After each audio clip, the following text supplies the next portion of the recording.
everyone. Welcome to the live stream. We're live. I thought I might need an extra couple minutes to get the audio figured out with the new microphone, but actually I think this might be a little bit loud. Let me know. We are currently operating with a backup microphone because it's a whole story. My other microphone did not stream last week because my old microphone decided to just completely... Alright, wait a second here. Let's get ourselves a little bit more... Oh, there we go. Perfect. Doggo in full view. Let's go. Next to the bed, not in the bed. Such is her way. Such is the way of the banditti. Well, glad we could be here. Yeah, so the microphone, it's temporary. Hopefully it sounds okay. Old microphone has to be out for repair for a little bit. I was getting ready to stream on Thursday, and then something broke off unexpectedly, like just the little piece where the wire connects into the microphone just popped off and then fell inside the microphone somehow. I don't know how to explain that, but that's what happened. And so no microphone for a little bit while I waited to get this one, and now we're back. Now we're here. Glad we could be here and make it. Yeah. Okay, so let me get some water here real quick. How's everybody's week going? It's been a while since we've chatted, so I definitely want to know what's going on, how things are going, any updates from previous questions or previous stories that have been shared. Always love hearing the updates. You guys really liked the video on color blindness, which I was not expecting. I was like, I just don't know anymore. Like the ones I think are gonna like get engagement do not, and the ones that I think 5 people are gonna watch, like everyone really enjoys. So maybe I should just switch my expectations on that a little bit. But yeah. Let's talk about it. I've been told there's a new emote system, and yeah, so welcome Maggie, and welcome Twixie, and Lyric the Pup, and Med Nugs, and Lexi, and Deji, and Chicago Joe, and Nathan, and Phil's Violet. We love the early crew. We love everyone that's here at the beginning of the stream or beforehand if you want to hang out and wait around for that. And welcome to Ashley and Vox and Samantha and Unknown Forever. Everyone, thank you so much for being here and hanging out with us for a little bit on your Friday night for 2 hours because we stream every Friday at 6 until 8. So if you're new here, welcome. Hi, my name's Evie. That's Bandit. She's my beautiful Pomeranian. She's 11 years old. And we stream every Friday at 6 o'clock, and we do an interactive Q&A. This is whatever y'all want it to be. I usually put some topics or ideas in the title because you have to have a title to stream on YouTube, so I have to pick something, and that's what I pick. And so I just kind of come up with some stuff, but it's really whatever y'all want to talk about, be it kink stuff, BDSM, polyamory, relationships, dating, random life advice, whatever it is. The very few things I don't talk about would typically be medical advice or mental health advice. I'm not a doctor. I'm not a psychiatrist or a therapist. I am not any of your one of those things either, especially. So I am not equipped to handle any of those potential situations, so I just don't talk about them, basically. And then as long as y'all are being respectful in the chat, that's really all that we ask. We have a really great little community here. We're all like, compared to a lot of like really busy chats and live streams, like we have a pretty like, you know, relatively like a large but a close-knit group of people. And so we just like to be polite, don't spam the chat, and listen to the mods. And we do have a whole list of rules FAQ down below if you want to check that out. 18 plus only would be the really, really big one because minors, adults mixing together in one space talking about sex and BDSM, not a great idea, so we don't go there. And basically just check those out if you're new, and if you're not new, welcome back, and thanks for being here. Yes, the bandit cam is operational. Thankfully. What is meant by just pearly things? So she is a content creator that I have previously made a video about, kind of indirectly ignoring her in it to mostly focus on Andrew Tate. But she is a content creator that has talked about submission and like the true place for women.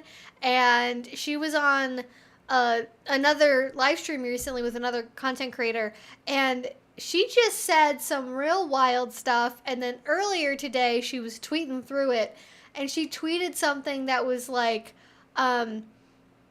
essentially saying that if you give up all control to your husband, you won't be abused, which was like, Pearl, have you even had a vanilla long-term relationship? Like, how can you say these things with such confidence? I think she's probably just a grifter who's doing it for money, but like, who knows how much she's actually drank the Kool-Aid or not? Who can really say, except for Pearl? But sometimes she just says stuff that's like completely out of pocket about women and submission, and it's like, I don't think you actually know about any of these things at all, literally whatsoever. So, in case anyone like saw that or had thoughts about it, I thought we could talk about it because it was a little bit of a hot subject for a minute on the interwebs.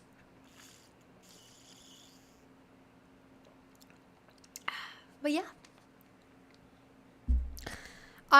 The video that I made about her previously was mostly, it was Andrew Tate was on her show. And if you don't know who Just Pearly Things is, maybe I should back up for a second. She's a sort of newer content creator. I want to say within the last year or two, she's completely blown up because she's American, but she's based in the UK, and she has an in-person interview show where she talks typical, like, kind of red pillar to far right manosphere people. So people that believe things like all men are dominant, all women are supposed to be submissive, and women being CEOs or being the leaders in a relationship is like denying their true inner femininity or something. It's not really, they don't necessarily have a super coherent worldview, but it's something to that effect. And I just remember, like, it's very confusing to be on YouTube these days, and I imagine be like a new person who maybe knows about the words of like dom and sub or like dominant or submissive. And if you're trying to find information on something like YouTube, even TikTok or Twitch potentially even, I don't know. If you go to anywhere like that, you look this stuff up, the vast majority of what the newer or most popular content is, because of censorship around sex ed especially, a lot of the new content is not really about like actual BDSM in any way. Or if it is, it's a very like confused version of it. It's more like, again, the sort of inherent belief about gender being like, if you have a vagina, you're a submissive, and if you have a penis, you're a dominant, or you're supposed to be, and if you're not that way, it's because you're broken and society has tricked you and you're trying to deny some kind of core inner truth, or you're like a failed man or a failed woman, and like shame upon your household, I suppose. It's very ridiculous.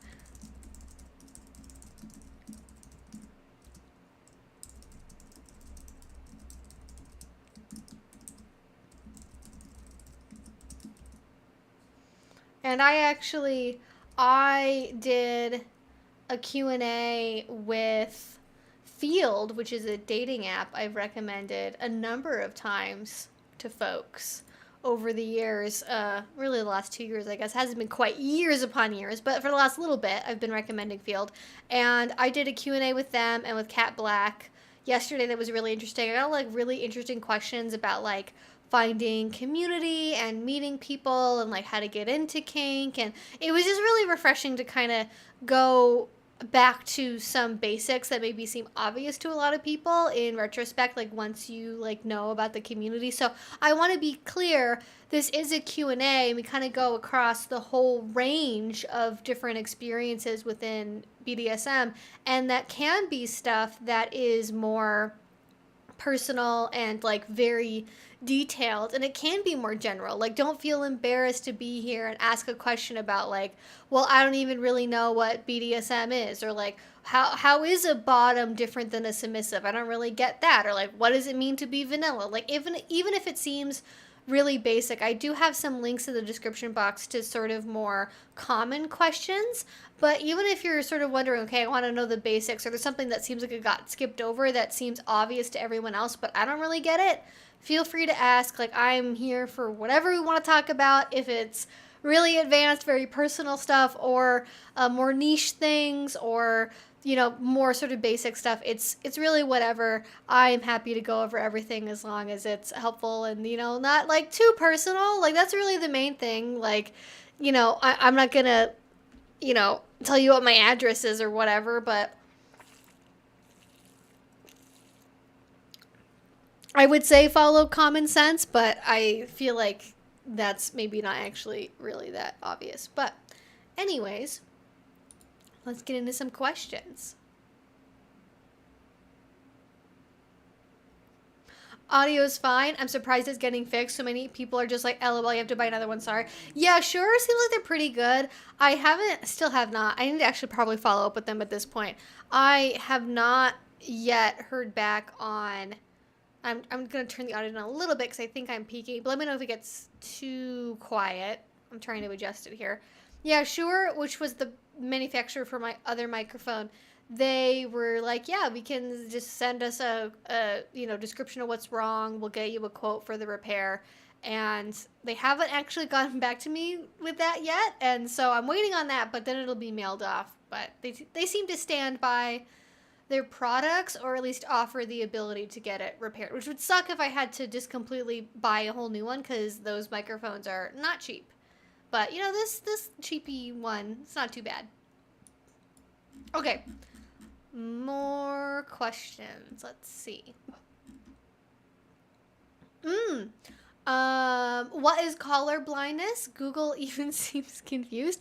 Well, I would not be surprised if Google is confused, because it's not like really a term yet. So the reason why I put that one in the description box for this, or in the title for this, is because I did a video a couple of days ago, like 2 days ago now, where I talked about color blindness, and it is like sort of a newer term. And I did get a comment from somebody on that video that was like, I still don't really get what color blindness is. You didn't give a clear definition. And I felt like I gave a clear definition. So I'm going to do this like take two of like trying to define what color blindness is. So I would define color blindness as something that happens typically in a BDSM context where you have someone that is a submissive that is acting blindly in a relationship in order to obtain a collar and be collared by a partner. It's when you are prioritizing getting to a certain goal in the relationship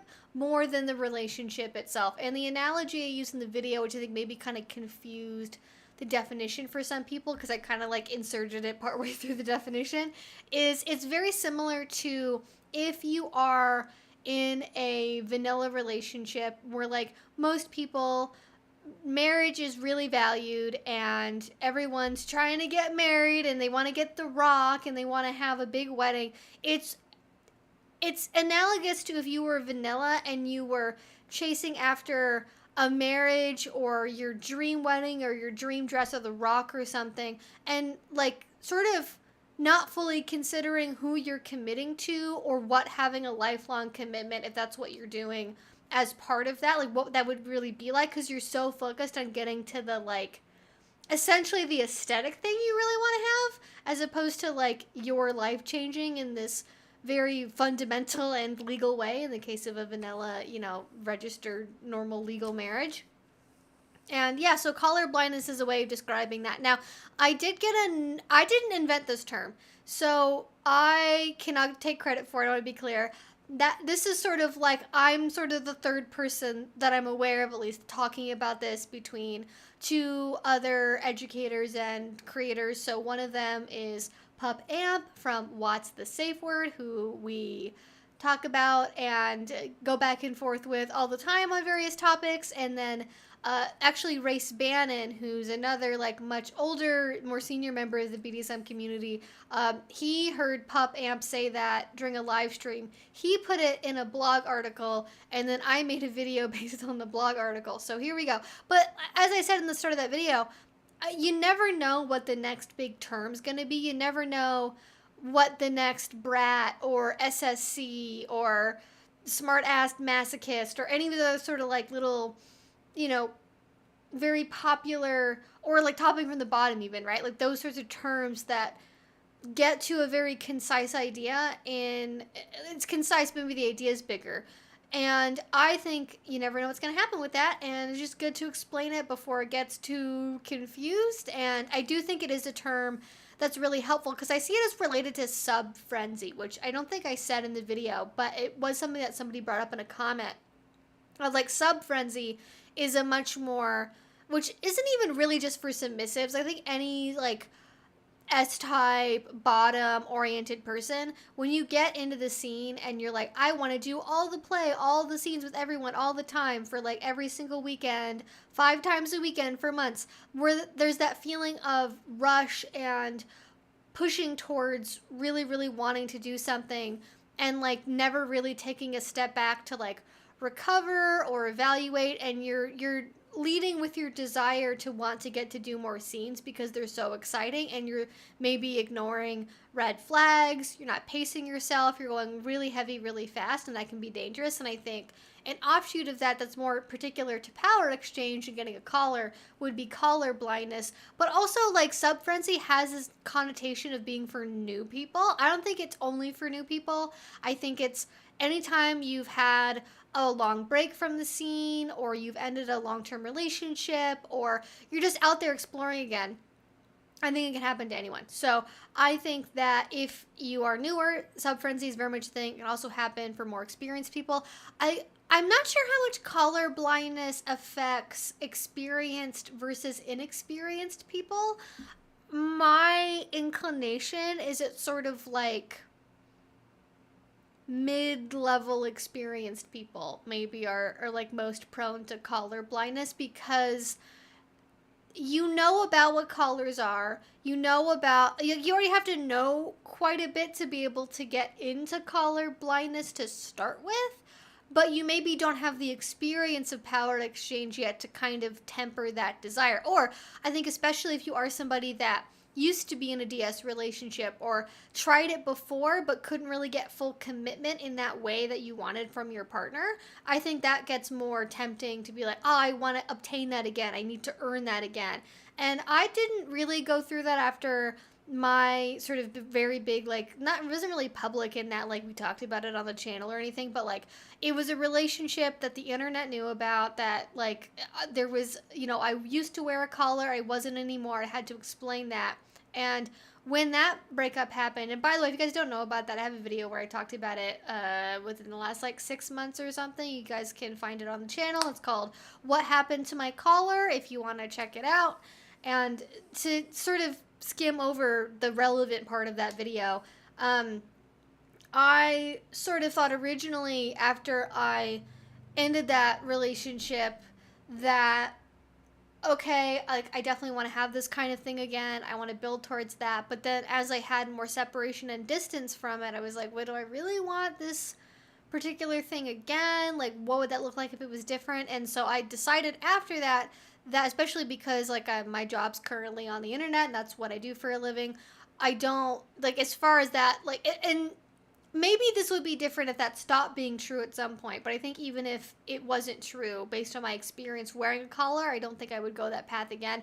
But I don't want to have any kind of like continual, visually obvious, apparent symbols of a relationship or relationship status or anything like that, because I just want certain parts of my life to be more private. Like, I just feel like I sort of, like, everyone I know that's an online creator that, like, especially if they talk about sex or kink or poly, maybe with the exception of Hannah Witten, who, like, you know, she has a kid now and everything, and, like, she's pretty open about her life, but, like, her life's also very settled.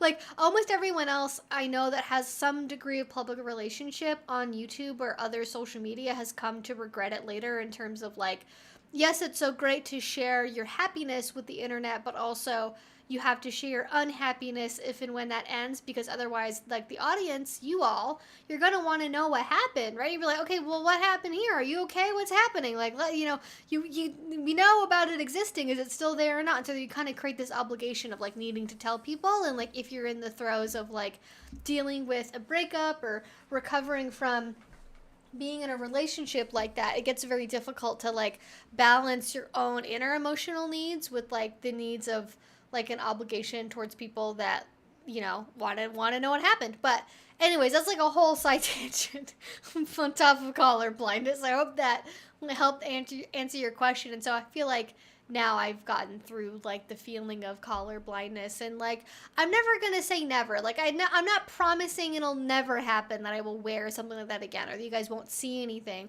I'm totally open to that possibility, but at this point in time, I haven't met anyone who's like, that would like really be wanting me to wear like an obvious sign of a relationship in that way to begin with. Like everyone that who is there or not there that you guys don't know about, no one so far has like felt any sort of level of pressure to like, we need to have this happen. And I've actually sort of learned through trial and error and having this be in my relationship and then not in a relationship, that I really realized that what I wanted out of collars was there is a benefit, and I think it's great for a lot of people to have that continual 24/7 sign of commitment to a relationship where it's always there. It's sort of like a totem or a charm or something where you have that kind of comfort of knowing it's there. And it's like, even if you're going through rocky times or emotional turbulence personally or something at work, like that sign of something that seems very permanent and steady is always there with you. I totally, like, I've lived that. I get the appeal of it. But also, I think I wanted something that wouldn't become mundane and fade into the background, and I think can lose its meaning in a way that, when people talk about this on FetLife or blogs or what have you, the story that gets hundreds of thousands of loves on FetLife or positive comments or retweets or whatever, the story is always about how, I've been collared by my master for 10 years, and then one day we were going through an airport and they had a metal detector, so I had to take off my collar for the first time in 10 years. And then when I took it off, I realized that his collar was always still around me and blah, blah, blah. Like, it's always this very, like, highfalutin, it's a very highfalutin perspective on collars being this sort of almost effervescent, enduring thing that always sticks with you forever. And like, it sounds really great when you're with somebody, but it's not necessarily as great when you're not with somebody anymore. And you don't want to have that like ghostly feeling there forever of that weight being there that wasn't meant to be there. But also, like, I guess what I'm trying to say is that I don't like get as much out of that continual use as I think I do compared to like using it as a way to like mark intentional, purposeful times of like, this is the thing we're engaging in actively right now. And then when it comes off, that's like, we're going back to a different mode. I like it better when it's like a mark of a particular elevation to the relationship maybe, or like elevation of how much we're, engaging in something. I don't know if that makes sense, but that's sort of how my feelings about it have evolved over the years, which I think really in the community, I think a lot of people do feel that way. I don't think it's always very talked about for people to like have this perspective, because there's this hierarchy that always happens between like, not like consciously in a competitive way, but I think just naturally it happens that people sort of sort between, the seemingly more devoted 24/7 TPE. She's wearing a collar, anklets, bracelets permanently. She's got a stack of like fucking 4 collars maybe because she's so collared. One for every decade they've been together. Like somebody who's like very, very, very deep in it. And they look at that and go, oh, that's like more BDSM and more kinky and better than wearing an intentional play collar, or wearing a collar when you do certain types of scenes or have a certain flavor of dynamic actively going on. Like, it's weird that there is that like weight that way that people would think about it so differently, but like it happens, like people just sort of naturally go, oh, this seems like it's more than the other thing, and so therefore it's better or deeper in some way. Oh, Watts, you missed it at the beginning. I talked about collar blindness. What? just what did I just say? Yeah, I made a video about it a couple days ago because I read Ray Bannon's article that he wrote about y'all's live stream, I guess, where you talked about it, and so then now I'm talking about it, and here we are, full circle. We love it when new ideas are formed. Thank you. It's very helpful language. I really like it. It gave me good brain snacks. It's a good brain snack for me. It's like the Armstrong bracelets. They multiply. Oh my god. Wow, that took me back to 2007 or whenever that was. Those were like really big in my middle school. Everyone loved those. Oh, been listening to the last couple of months, for the last couple of months now. Haven't chatted before, but this is part of my Saturday morning routine. Listening while making brunch for my polycule. Oh, that sounds so lovely. That sounds so great. Congratulations. Making brunch for everyone. So beautiful. Which anniversary is the posture collar? What's the 10-year anniversary of the 5 years? Is that paper or like what is that? I don't know, because there's like every anniversary year it's supposed to be like stone, paper, diamond, like whatever those are. That's what me and my dom do. We have different collars for different occasions to symbolize the level of protocol during the scenes or events. Like, I get why to some people that would seem like too much work and like, why can't you just have one thing that does everything? And like, yeah, sure. Like, totally, like, if you want to wear one thing forever, go for it. Like, that obviously works for a lot of people in the scene, and it's a very, like, powerful emotional experience. But especially if you're somebody where you're juggling multiple headspaces, like you're a brat sometimes, and a little sometimes, and a service sub sometimes, and a masochist. And, like, sometimes those headspaces go together, but not always. And sometimes it's just really helpful to be like, this is when we're doing this. And then you make that mental association with the act of putting on that particular collar and the way that it feels and the tactile feel of it. I'm a very like tactile person when it comes to kink. I like sensations and the way things feel and smell, and that matters a lot to me. And so having the mental association of like the smell of a certain pair of gloves or how a certain collar feels on my neck, like that really helps me. And not going to be the way for everybody, but it is for me. Mm-hmm.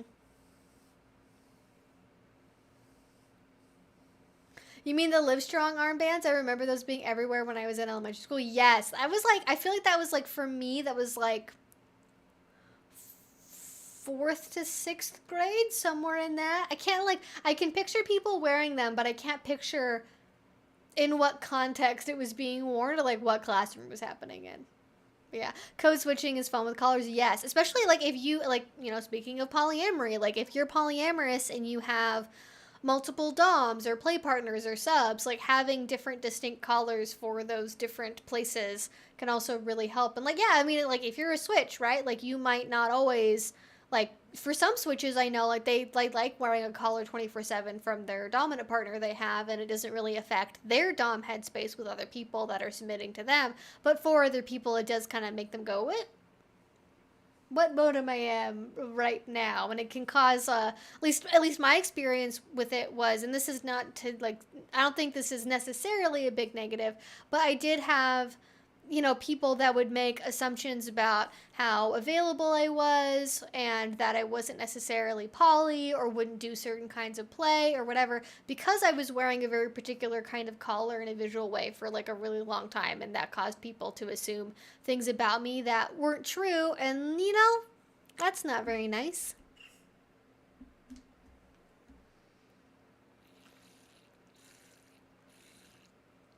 I never personally wore any of the bracelets, but I know other people definitely like at some point, like people would have like whole arms wearing them, right? Where it'd be like a rainbow of colors. It'd be like the yellow one and the purple one. Like I feel like they would give them away as like prizes for like book fairs and things like that too, or like classroom prizes. Really got, really made a lot of plastic and rubber in that moment. It's very much a mood. When's that going to be in fashion again? Because like for a while it was kind of the stretchy like choker collars, and then now we're kind of in Y2K era, which means eventually at some point we're going to be coming back around to skinny jeans and Live Strong armbands. and like layering 5 different Abercrombie shirts, which is what was popular when I was in middle school. So, yeah.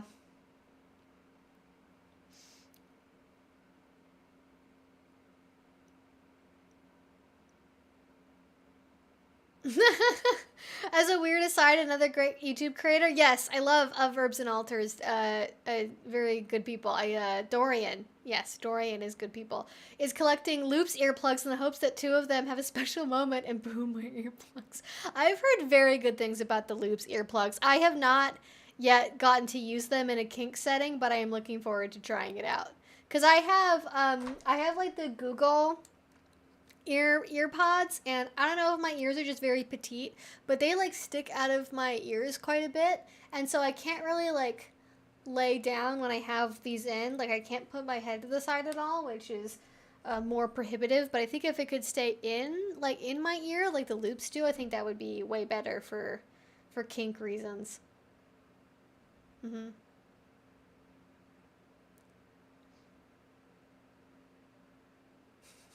Yep, the ones that look like hair ties. Yep, those ones. All right, let's maybe get to some more questions. No pranks. No, well, okay, only well-intentioned pranks. How about that? Mm-hmm. First time chatter, long time cricket, as Kayla Lords would say. Oh, does she say that? That's funny. I love it. Listen, we love the lurkers. Lurkers are welcome. Hello from Plant City, Florida. I swear somebody said Plant City, Florida before, and I'm like, is that really a place? I lived in Florida. I don't remember that being a place. I just love it. Plant City. Good stuff.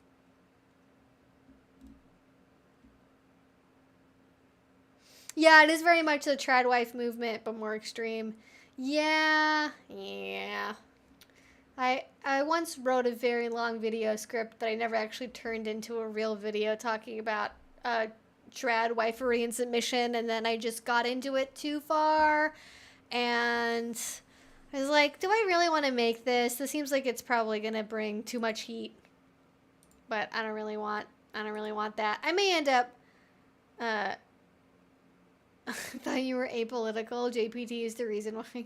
Like, yeah, I'm famously apolitical. Everyone's like, I have no idea what Evie's politics are at all, because even though I spend all my time talking about consent and using they pronouns all the time and respecting people's pronouns, and like I get that like you might not be able to perfectly discern my politics, but I am definitely not on the just pearly things side of, like, I don't think divorce should be illegal. Like, maybe let's start with that.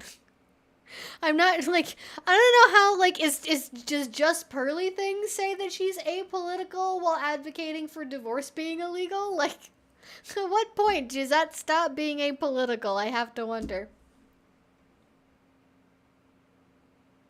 She is obnoxious. It is true. New here, learning about everything, big world, kind of overwhelming. Well, don't worry, Brian. We are here to explain the confusing parts and hopefully make them less confusing.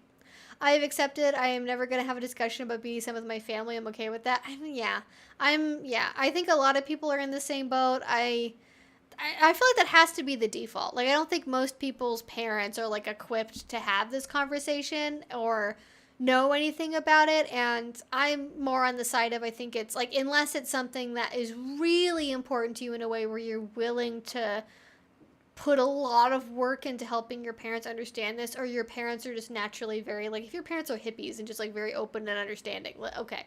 But like most people's families, I don't think are like, I want to hear about my adult son's kink relationship. Like, for most people, because they associate it with sex, and sex is not talked about in family situations, basically outside of, like, the birds and the bees, it's considered, like, like, why would you ever even bring that up? Like, why would you talk about it? And like, I get that. I don't think you should have to bring it up unless you like really want to for some reason.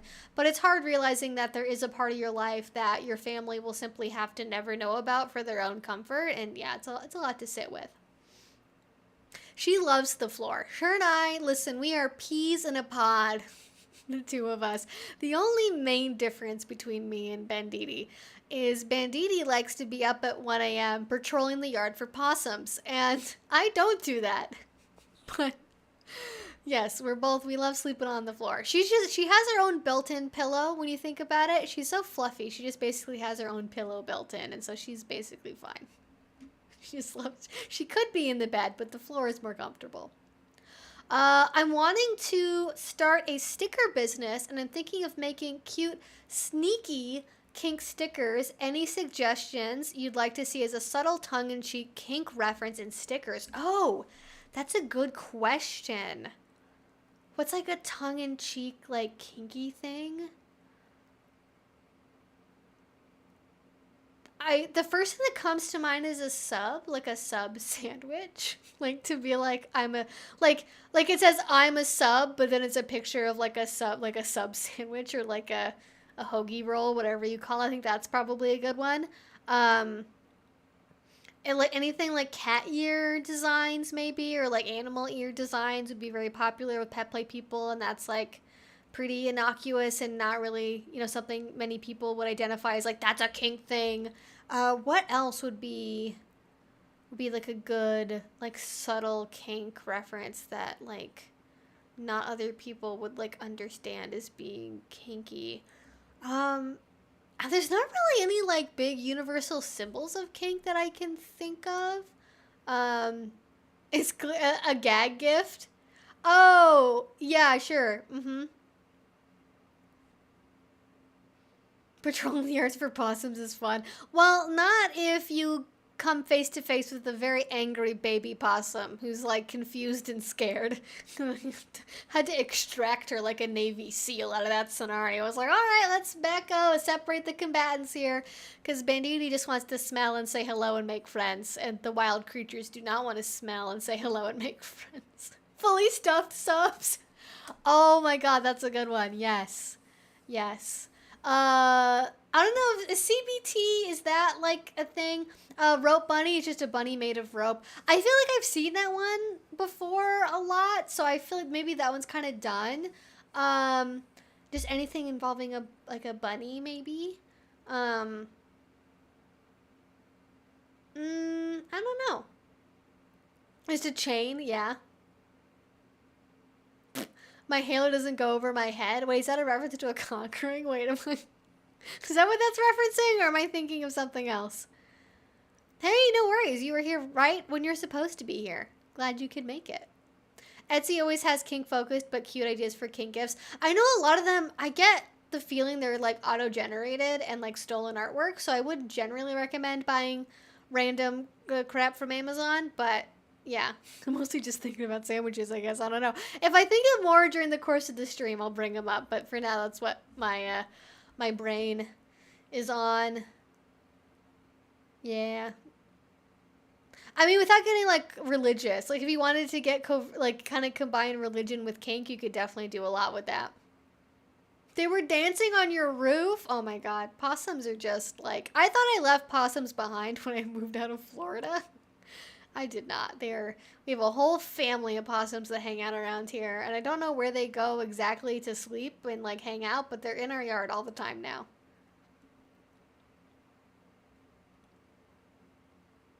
I think Evie has a better take on the meaning of submission versus most of these red pill clowns. I would hope so, considering the fact that it is my job to know about these things and also my life. I wonder if her actually being in a relationship like that to a man would be a wake-up call as to what she's pushing on women.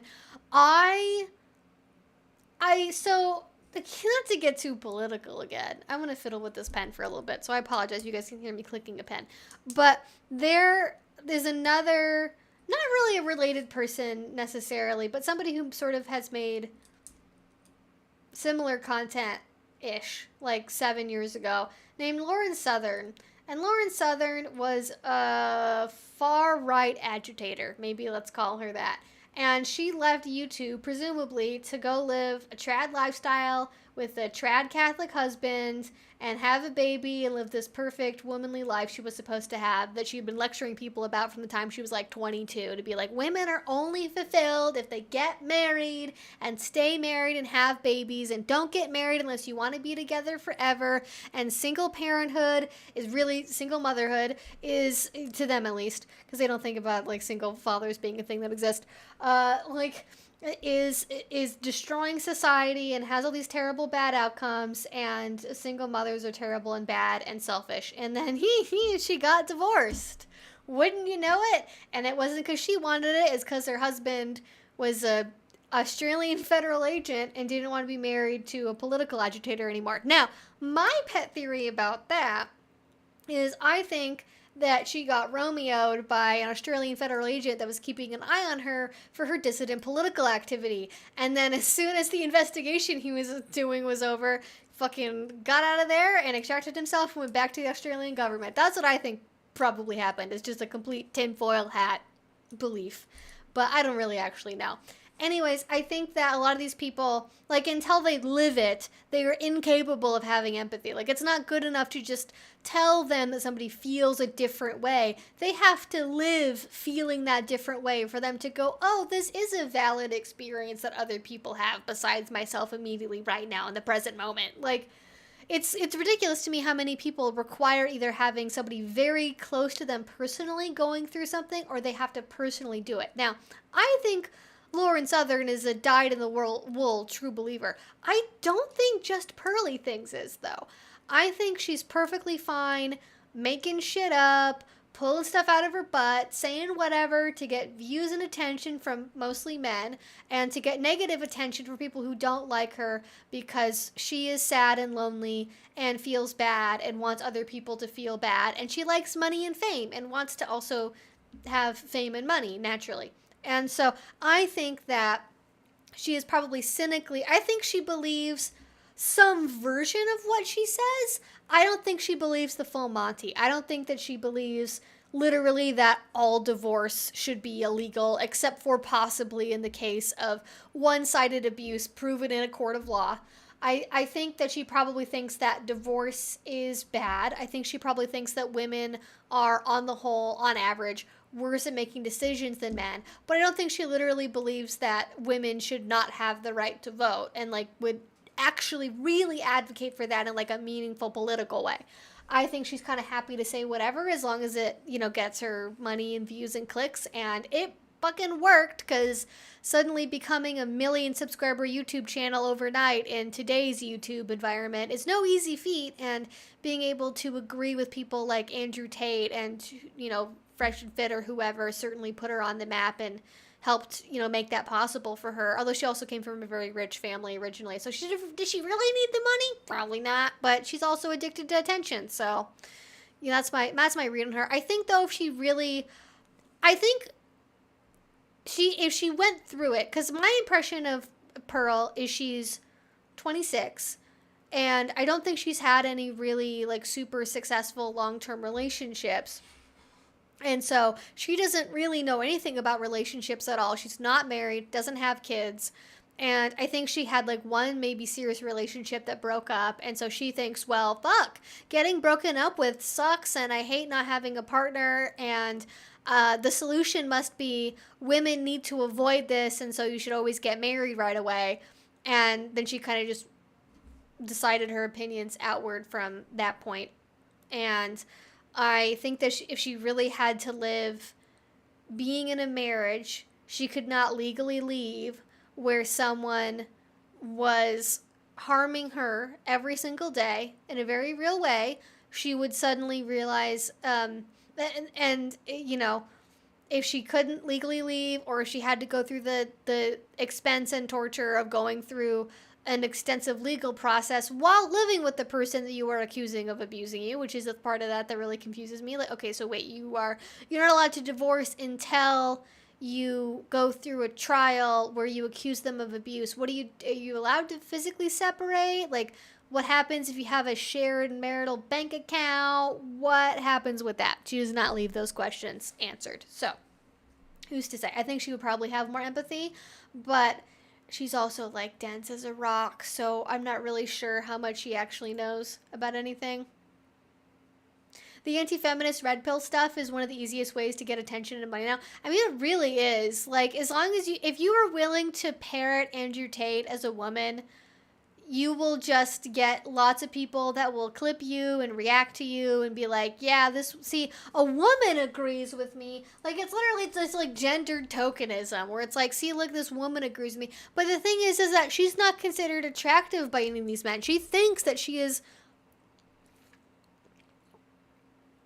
unattractive and unlovable because these men have told her that she expired at 24 or whatever, and that your value goes down year over year. And not to mention she's also out of shape, doesn't take care of herself, is 6'1", sporty, doesn't know how to cook or clean or take care of a house because she grew up rich, and you know, she's worthless on all fronts because she's a business owner, oh my god, and she has aspirations, and she has no experience doing any housewifely duties. Like, she does not know how to make a jam. That woman has never canned pickles before, okay? She has no life skills that in any way would benefit a traditional homemaker.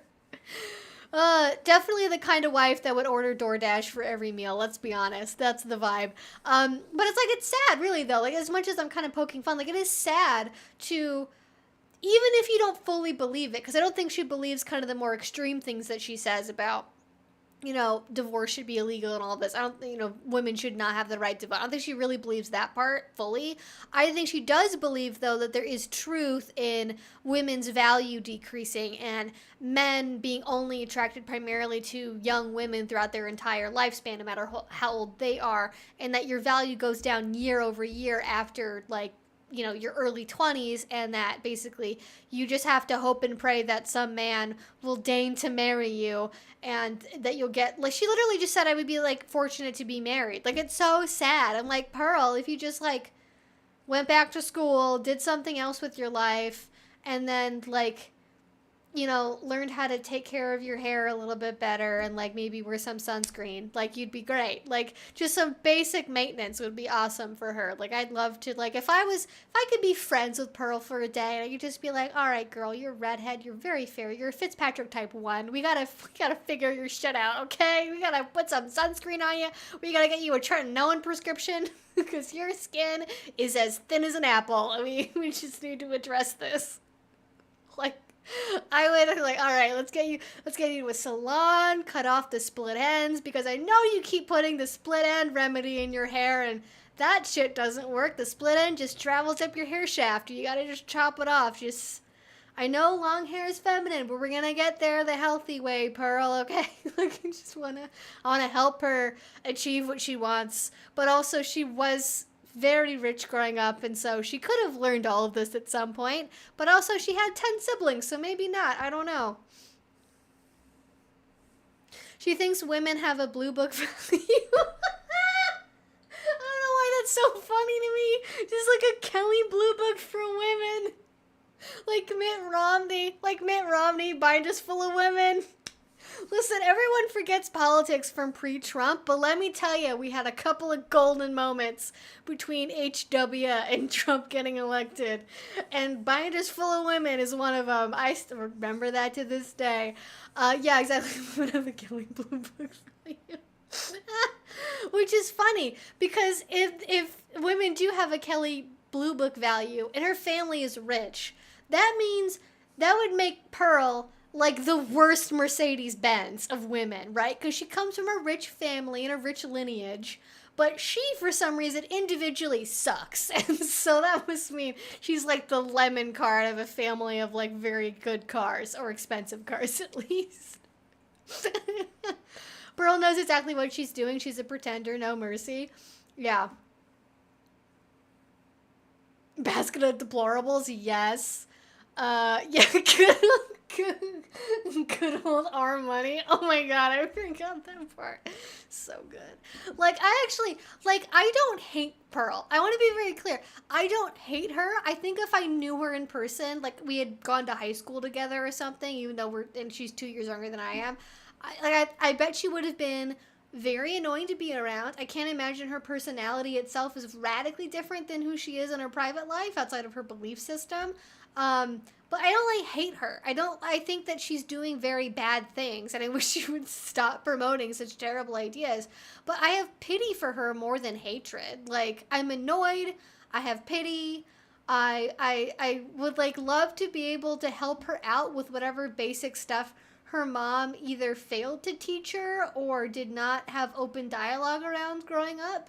And like, I know that she seemed to have grown up being very like tomboy and sporty, which I can relate to. I wasn't sporty, but I was more of a tomboy. Like, I liked being outside and reading books, and you know, like I wasn't overly concerned with like girly stuff when I was younger, and so I missed out on like how to style my hair or like what to do for skincare. And I think it's like, you know, hey, if you wanna like not think of yourself in this completely like self-effacing, self-hating way where you just believe it when men tell you that your value has, you know, lost all worth over the next 5 years, you know, hey, let's talk about how you as a redhead have some concerns you need to worry about, like melanoma risk. Let's get you some sunscreen, you know?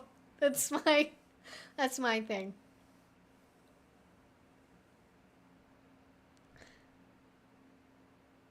I'm glad alt-writers think I'm a low-value woman. That's a sign of quality, IMO. Yup. Nepo babies are very often very emotionally damaged, and they also refuse to get help due to their severe entitlement. I mean, I guess she is kind of a Nepo baby, because, like, how else do you move to New York, rent a studio, start a podcast? No, not to move, sorry. Move from America to London, I believe, or the UK somewhere. Have a decked out podcasting studio, and then start to be able to draw in really high end guests seemingly out of nowhere. Like, yeah, you need to have money to do what Pearl does. So that's actually that's the answer for like, how did Pearl manage to make a 1,000,000+ subscriber YouTube channel basically out of thin air on the back of Andrew Tate? Well, what made her different is not just that she was a woman, but that she was a woman that had the financial backing to make that possible to begin with, as opposed to recording on a Blue Yeti to a stream of 5 people on Twitch for 4 years before that was ever possible, you know? I'm just thinking about how this person treats service workers. Karen from Hell Anyone. Oh, I do wonder if there's videos of her with service workers, or like, because she has to go out in public at some point, right? She can't just DoorDash everything in her life. I don't know why I'm just assuming she DoorDashes everything. It's a Deliveroo, because she's in the UK, right? So like, Deliveroo's the hot thing. At least when I was over there, it was all Deliveroo, but yeah. Or I guess she probably has a personal assistant who does it.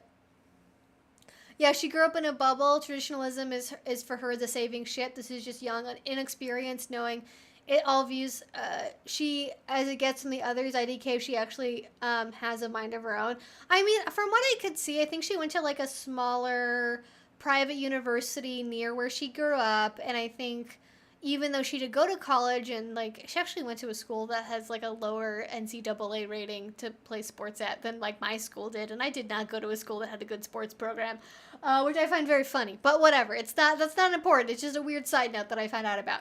But I like, she went to sort of a smaller private Christian affiliated school, and I think that like affected, you know, even during her years when she should have been maybe getting some new ideas implanted in her brain, she did not necessarily have that experience.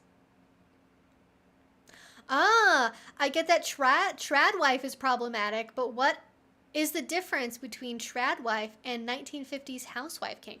That is a great question. So we do have at least one audience member here, I'm sure, that would give a very extensive personal list of how those two things are different. But I will attempt to summarize, which is Tradwifery is a political movement typically focused in conservatism and Christianity, especially things like Southern Baptist, or like Calvinist, or especially charismatic related movements as well, or like Tradcath technically too. It's mostly Protestant stuff, but you get Tradcaths that kind of do this too, which I find strange. But whatever, it's not important. It's usually a religious associated something to those effects, and sometimes you also get like Orthodox and ultra Orthodox Jewish folk like the Shapiros that will also align with this a little bit, but mostly Christian and mostly almost always conservative movement of people who believe essentially in this like return to a better life of the 1940s and 50s of like that was when men were men and women were women, and like believing in a very deep way that the reason why society has faltered over the last couple of decades, generations, has been because of women working outside of the home, women having too many personal aspirations, women going to college more than men and becoming highly educated. Women taking up room in the workforce that belongs to men. This is why men are no longer able to socially advance as much or provide for a family off of one paycheck. I also believe that especially in this, there is a large subtext to this of racism where you need to have babies, white babies, because if you don't have white babies, all of the other colors of babies are going to outpace the white babies, and we can't have that. Oh no. My daughter will not be going to a school that has anything less 100% white folk at it, like, or whatever. So it's also like very much about like sort of tied to this like belief of if you've seen like fucking neo-Nazi memes where the neo-Nazis are like we need to return to tradition and have a, you know, and like there's a lot of like big mommy milkers that get involved with this, like men that have a horniness for lactation and like instead of having a normal kink outlet have decided that the reason why they have a fetish for lactation is not because they just have a fetish, but because we should all be drinking breast milk ice cream, and that's a thing that should just be normal, and that we should all work on farms. So it's a very like delusional, usually suburban or urban perspective on like romanticizing rural life and homeschooling and like working on the land and like returning to tradition, and like just generally this sort of warped belief that like the reason why society is fucked up is not necessarily because of like the encroachment of capitalism or state surveillance or the ramifications of 9/11 and the war in Iraq or any of the other globally destabilizing things that have happened in the last 40 years. No, it's because all those dang women got divorced and became single mothers and got master's degrees. How dare they? And so it's this belief that's very much based in gender essentialism, and that like women need to be women and women make babies and don't go to school, and men go to work and they're distant and probably drink a lot of alcohol and drive fast cars and cheat on their wives and drink in the office, and that's just what happens. And so it's a very like sincere belief of like this is how the world should operate, this would fix the world, fix the planet. And oftentimes, at least sort of my own tinfoil hat, kind of making a guess about why this is so popular belief. I think a lot of women who want this lifestyle see how much the world is currently messed up in terms of opportunities for people, their likelihood of being able to own a home and be able to start a family independently. How many people have to live with roommates or live with their families for a long time even after they get a college degree? How much either college or medical debt they're in that seems very unfair. How they went to school to get a certain degree and then they struggled to find a job because of the timing for when they graduated. Like if you were somebody oh yeah, that said cottagecore romanticizes rural life too. Yes, yeah, and like cottagecore and like 1950s aesthetics and like and vintage stuff like overlap with this. Like people use the aesthetic to get people to buy into the beliefs that go along with that, according to certain people. Like they go, hey, do you want to wear foam rollers and get foam roller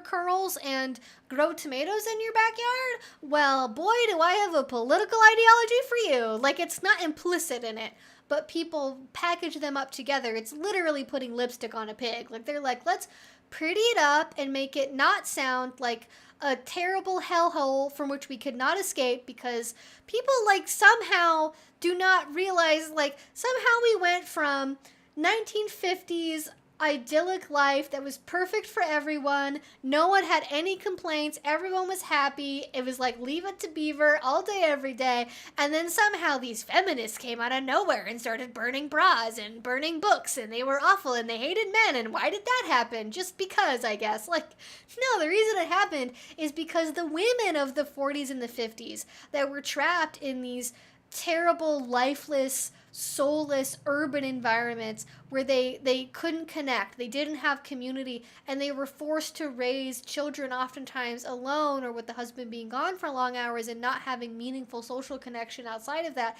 They're like, this fucking sucks. I'm depressed. I drink mouthwash to get through the day, to get a little buzz. Like, there's a reason why we invented like fucking Xanax and antidepressants, and it was mostly because there was a huge market for it amongst like disaffected suburban housewives that were not happy living their lives, and a lot of them had a taste of like not necessarily full financial freedom, but of like what life could be outside of just being a homemaker because of, and I'm like, sorry, I'm just like rambling about history right now, but you guys are gonna have to bear with me because this is how my brain works, and this is why you watch me.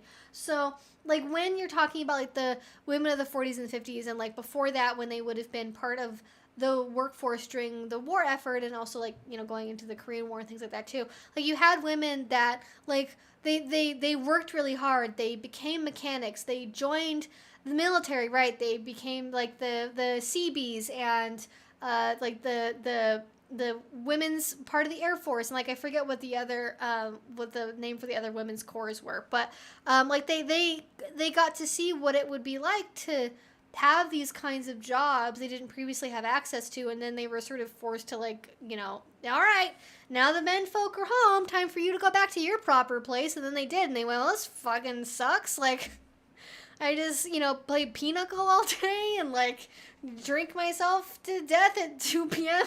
to get through it. Like, that's not very good.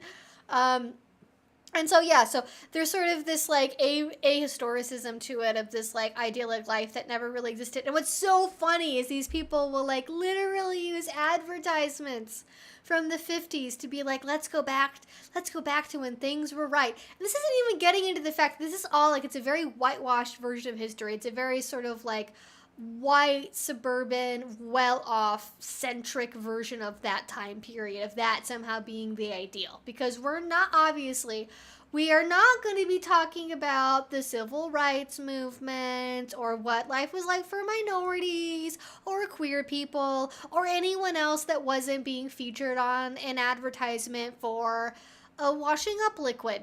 So, you know, it's that's trad stuff. Now, when we get into 1950s housewife roleplay, there are definitely people that cross both streams and will frame their engagement in BDSM as being a roleplay thing, but they also have the sincere political and gender-based beliefs that trad people do. However, 1950s roleplay, everyone I know that does it is queer or trans, and it's a very it's typically, though not always, can be a way of inverting expectations, of playing with a time period that like would not have been very friendly to you as the kind of person you really are. And so it's fun to almost poke fun at that and be like, you would have hated if I did this, but now I can because you can't stop me because I'm not actually in the 1950s. And it's a very like tongue-in-cheek or rose-colored glasses nostalgic look back on what was good about that time period without the negatives that were also present, and like enjoying the dress up and enjoying the the aspects of it that maybe were nice that we have more lost touch with, like fresh food, home cooked meals, or doing your own sewing and making your own clothes, things that people would like to be able to do but don't always have the same access to or like understanding to be able to do in everyday life.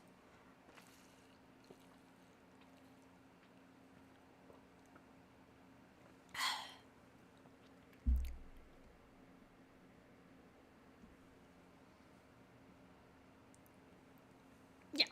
Um, yeah. So, anyways, I guess with 1950s housewife stuff, a lot of it is not quite as like most people I know that do it, they don't literally believe that like I'm doing this role because my gender says I have to and this is my proper place. Like it's a very intentional, negotiated, purposeful thing that doesn't typically go along with any sort of implicit beliefs about like these categories of people belong here. Yeah, it's a very exaggerated version of like a faux 1950s aesthetic, right? It's the it's like vintage reproduction fashion. It's not the genuine article. Yeah. Yeah, because there's this romance that it's like stability and like that was like the best time period, but it had problems like any other time period did, and they were certainly maybe better compared to the 30s and other time periods that maybe are more in recent memory for us. That's why people kind of romanticize it, but it was definitely not perfect either. Hmm. Yeah, people live with so much crap. It's a reminder of simpler times for some. Yeah, because there's like the romance from the cinema of that time period or the TV shows and the idyllic nature of it that people, sort of assumed was true or wanted to be true, looking back on it and kind of going, oh, wouldn't it be nice to be able to do that? Even though, even for that time period, it was clearly a romanticized version of what the truth really was.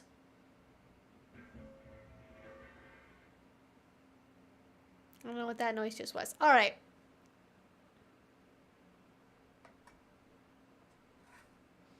Mm hmm. Mm-hmm. Yeah, if it's negotiated and agreed to, it's one thing. If it's forced on everyone, it's not. Yeah, like tradwifery is like a movement because they believe it's like this is what's really good for all women, and we're the vanguard in leading the way towards this like true proper thing. Whereas like 1950s housewife stuff is typically like, I think it's fun to wear dresses. I like it when I get to call my husband honey. I like making him his lunch in an apron. Like it's a much more like it's like one is very pernicious and one's fun. That's really the difference.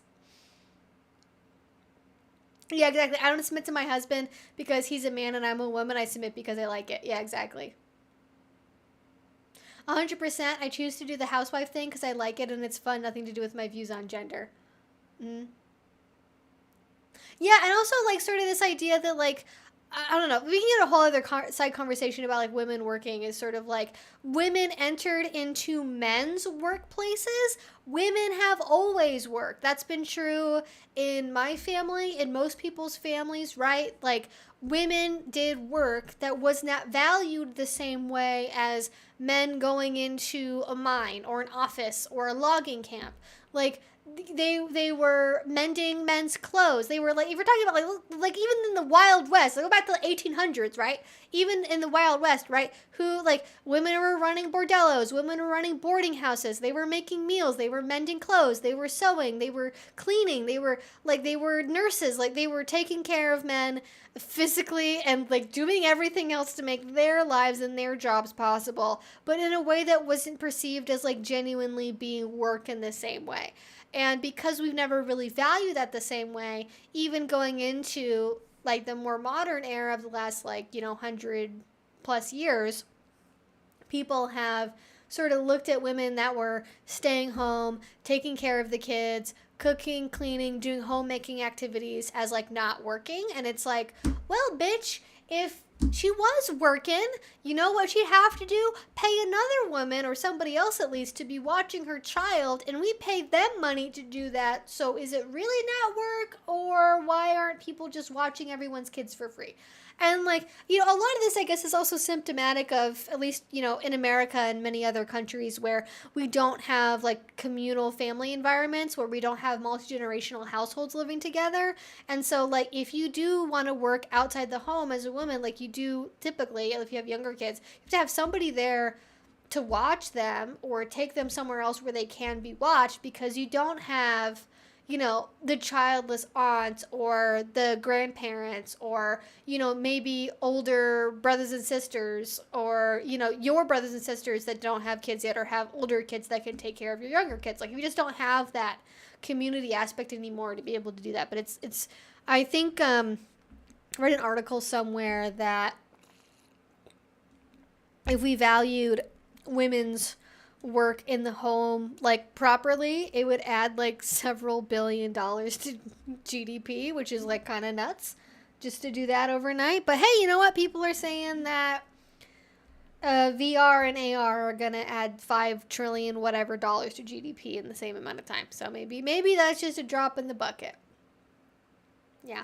My great-grandmother worked. My grandmother got to stay home in the 50s because of the era and because of only one kid, not that she liked it. Yeah, I mean, like, everyone I know in my family, like all the women worked. Like, a lot of them were widowers, or widows, I guess. A lot of them, you know, they were forced into single motherhood or to working by circumstance because that was just what happens, you know, which is unfortunate, but reality.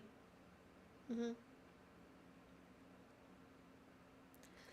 Yeah, so make sure I understand it. One is choice and the other is a movement to strip choice away. Yep, basically. Yeah.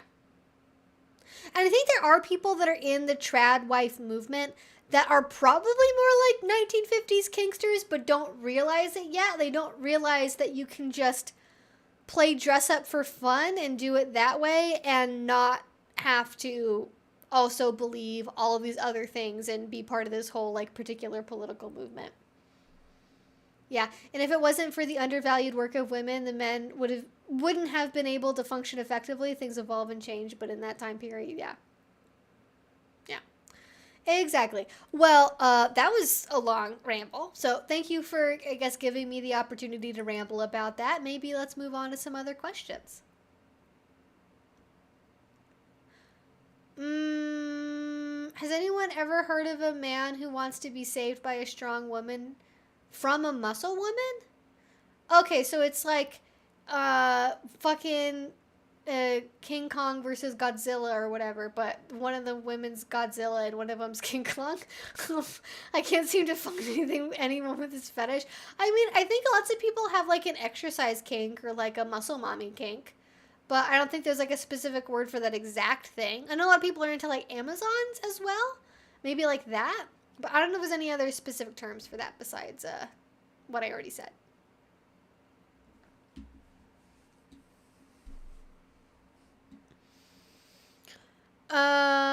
Do you have a new Marilyn Manson video dropping soon? Been following it since I saw your first video. I am planning to do a new one soon. I haven't yet, and there's been like some big updates I haven't quite covered at this exact moment. They take a lot of work to make, and they're like a lot of energy, and I'm trying to catch up on other stuff right now. So at some point I will be making an update, probably in the next like couple weeks or month or so, but I don't have any like solid plans of an exact date yet. But I have like a script started. I have like a Google Doc with stuff I need to talk about. It hasn't just been fully formed yet. Oh yeah, there's a giantess kink. Yeah, there's that too. Mm-hmm.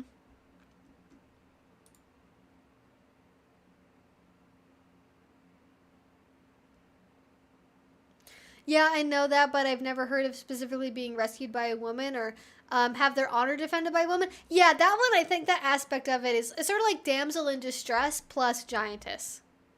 But like, hey, like everyone has their own individual kink, you know?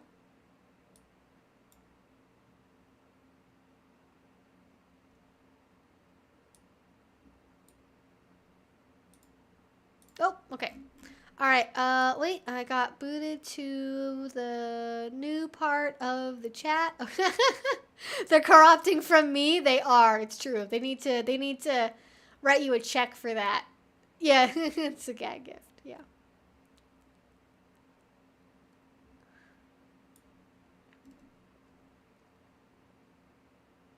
Oh, the Triskelion? Yeah, that too. Any advice for how to keep a very needy bio pet occupied so their human can do some solo pet play without them crying at the door to get in?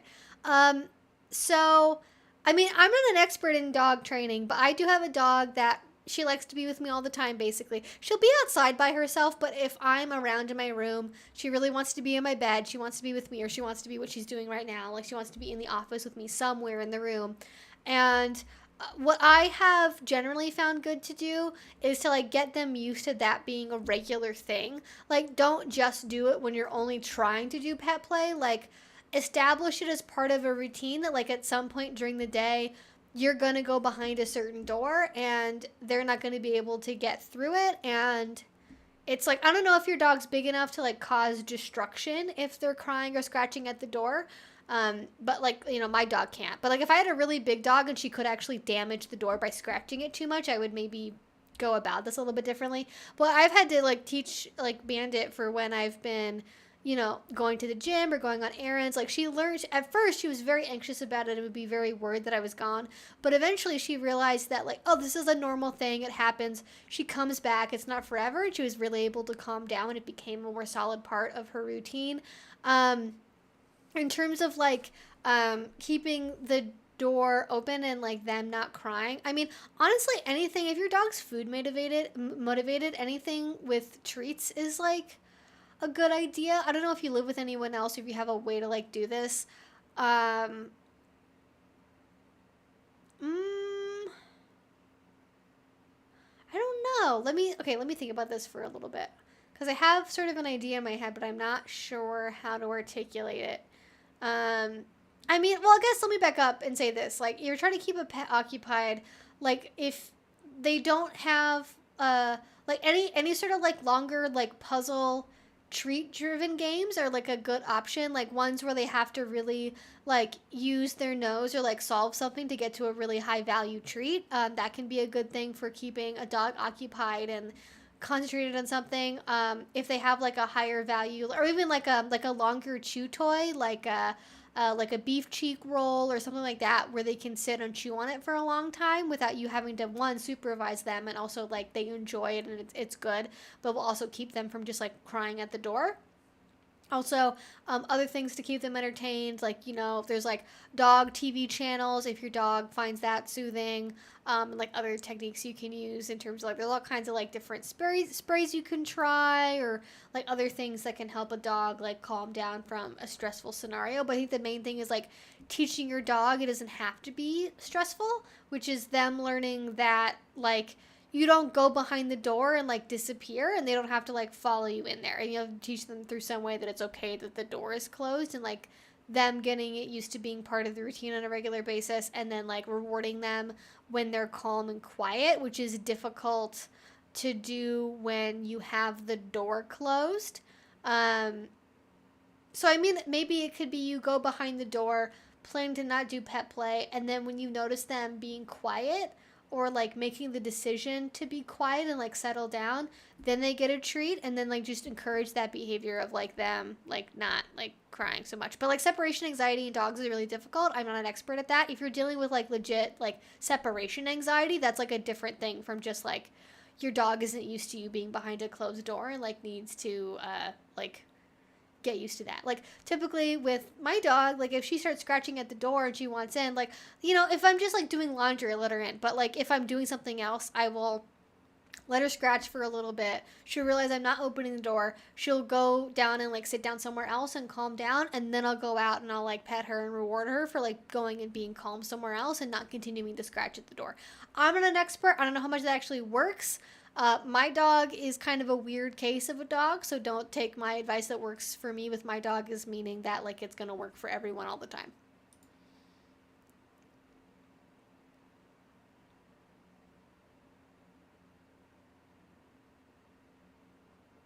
Or yeah, like having a pet sitter can also be a good option too.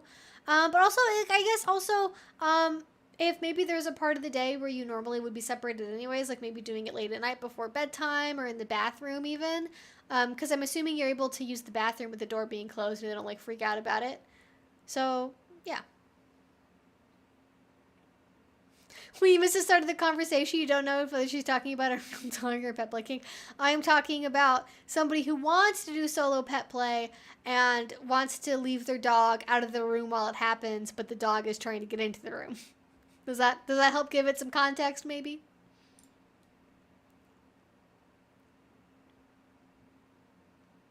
Let's tie the knot. Oh, that's a good one.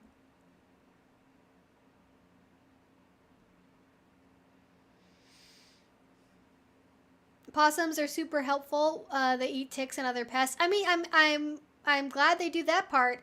I am not necessarily happy they keep digging up, they keep digging holes in my potted plants. I don't like that part. They can eat bugs, but they can also not destroy my potted plants.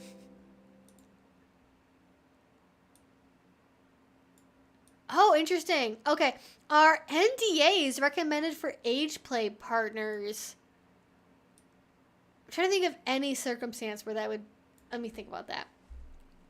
Are NDAs recommended for age play partners? I guess what's the reason for the NDA? Is it like I don't want you to tell my family members, the job, like my job, the press, whoever about this kink that I have?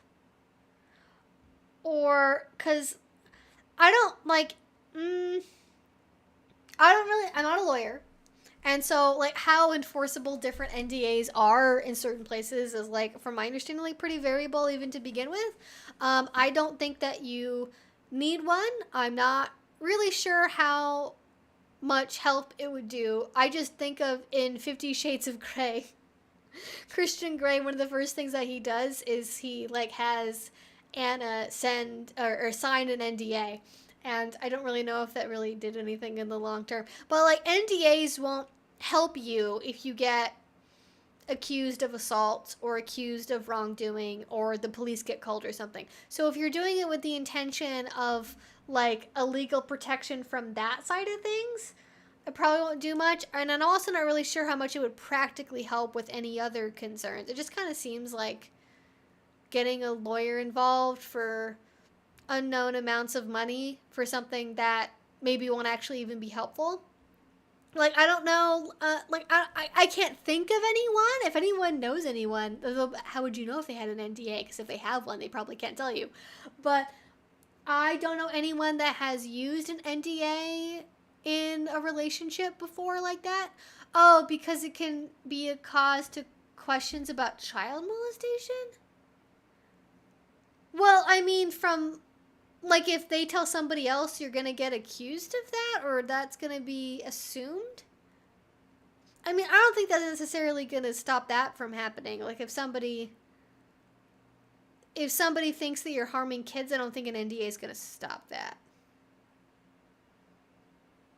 I just don't see that, like, I don't see that practically stopping the thing that you maybe would want it to stop, but I'm not an expert.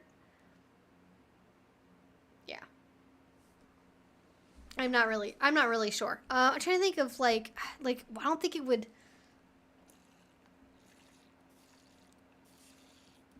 Because typically NDAs seem to be most effective when it's, like, preventing somebody talking to the press about something. I think it's very hard to enforce an NDA when it's, like, they go home, you don't talk for a year, and then they tell you, they tell a story about you to a new boyfriend or something. Like, how do you even know that happens? How do you enforce that? Like, I just don't think that that's, like, practically something that would really change a whole lot. I want to be protected. I'm future clergy. I mean, in that case, I mean, yeah, if you want to be in a position where, like, you might have, like, public interest around you, then maybe it's more worth it. Like, if at some point, like, I'm not saying you in particular, but I'm saying in general, if you're the kind of person who wants to, like, hold an elected office or run for something, you know, maybe that might be more beneficial, because even if it's not something that would like be immediately relevant in the present now as a problem, maybe at some point in the future people would be more likely to talk about that. But I'm not sure how much it would actually make a huge difference or not. Because if it's something that involves like crimes, like if somebody's alleging a crime happened, NDAs can't stop that. So yeah. I mean, I think I would be very like, I'm not saying you can't explore it. I just don't think an NDA would really solve the problem you're worried about necessarily by itself. I think what's probably better is to explore this with like experienced service providers, not necessarily private people, but service providers that have discretion at, you know, for their own safety as well as for yours. And like just keep it very private. Don't like use a screen name that's associated with your real name. Like keep it as separate as possible, and then just be very cautious if you're worried about that being an issue. Yeah. In general, you cannot be legally bound to any agreement that would compel you to commit a crime, including obstruction of justice. Yeah. So like if you're being investigated for something, I don't, you know, that's related to something covered in the NDA, I guess. Like, I don't know, that might be a thing. Yeah, NDA law is almost all around employment and corporate information. You really can't draft up an NDA for anything and think it'll legal muster. That was sort of my understanding, is it's more like big stuff, right? It's like, you know, you can't reveal XYZ secret. You can't, like, it's more like corporate stuff, not like individual person. I think even if you had an NDA, people would just assume you got the NDA to try to cover your tracks and keep people from talking. Yeah, I think it could end up like, if people would just say, oh, I have an NDA, like, that looks suspicious. Yeah. Unfortunately, certain life paths do make it a little bit more difficult to openly explore kink as well. And there's not really like, unfortunately that I know of, at least a good like solution for that, other than just like being very cautious about how you engage with this online, the people you talk to about it, how you talk about it, all that kind of stuff. All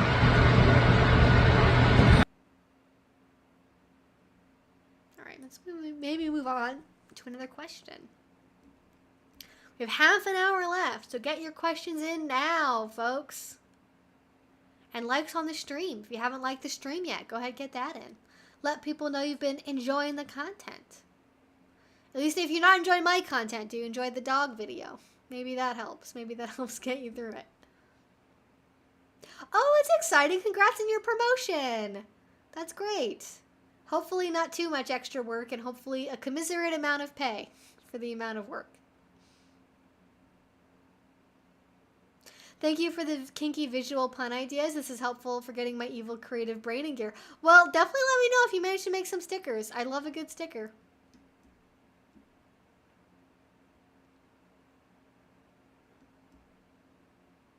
Yeah, she ruined his clearance. Yep. Mm-hmm.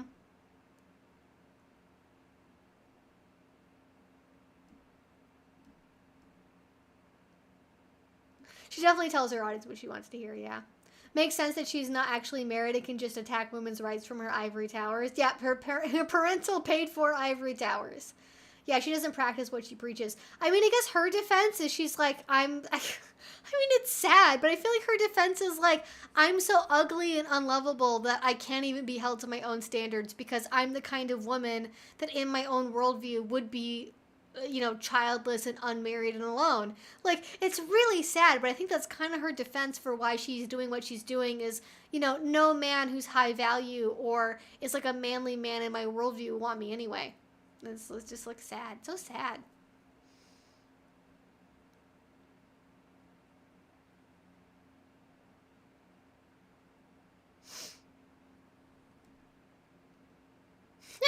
Maybe we should talk to Jill Duggar about forced marriages. Oh, that would be a crossover for the ages, wouldn't it? Oh God, I do feel like some of these people that are like women that grew up in privilege on the far right.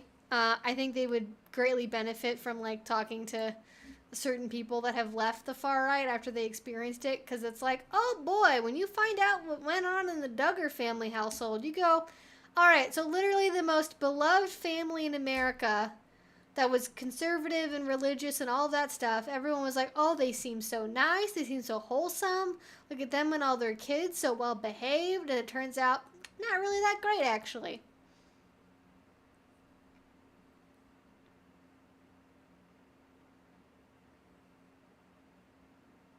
I thought there were relationship NDAs. The only time I can think of that being a thing is in 50 Shades of Grey. I don't know enough about NDA or corporate or like legal stuff to say anything further about that. I don't know how much of a thing that actually is. She just, yeah, it does definitely sound like she has very low self-esteem, which is sad.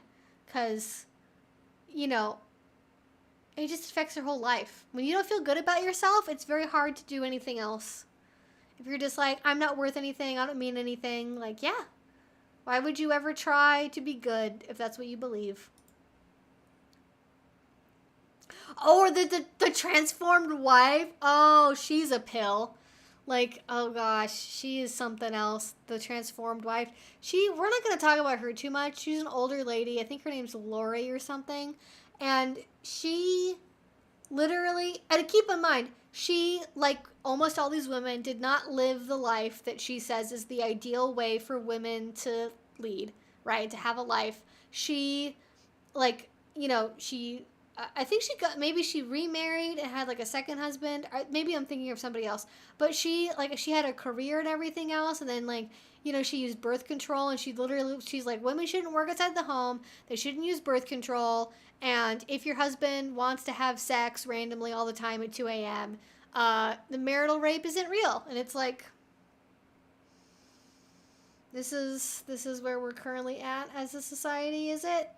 We're gonna unwind all the progress we've made because Lori, the transformed wife, doesn't think this should count for some fucking reason. Well, the reason is like Corinthians 6:14 or something. Like there's some passage somewhere that is basically used to justify, you know, men forcing themselves on women. And I'm kind of curious because they said Corinthians 6:14. If that's actually the thing, if it's a random thing. Oh, no, this is a different thing. Be ye not unequally yoked together with unbelievers. For what fellowship hath righteousness with unrighteousness? And what communion hath light with darkness? Do not be unequally yoked with unbelievers. So basically this says, don't hang out with people who aren't Christian, I think is what that one means. I don't know why that one was in my head, but you know, sure. Sort of explains a thing or two about that. I don't know what, okay. Anytime you just Google Bible stuff, it's kind of a problem. What's the Corinthians? I gotta figure out what it is because I'm gonna cite this correctly. It's Corinthians, wife to husband. Let's just go to that one.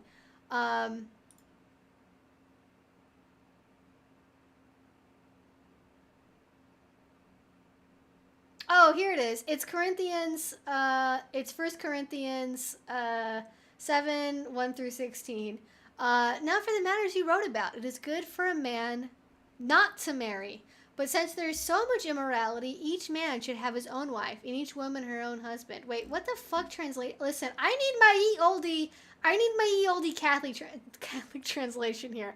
I'll just finish reading this one, I guess. Each man should have his own wife, and to each woman her own husband. The husband should fulfill his marital duty to his wife, and likewise the wife to her husband. The wife's body does not belong to her alone, but also to her husband. In the same way, the husband's body does not belong to him, but also to his wife. Do not deprive each other except by mutual consent and for a time, so that you may devote yourselves to prayer.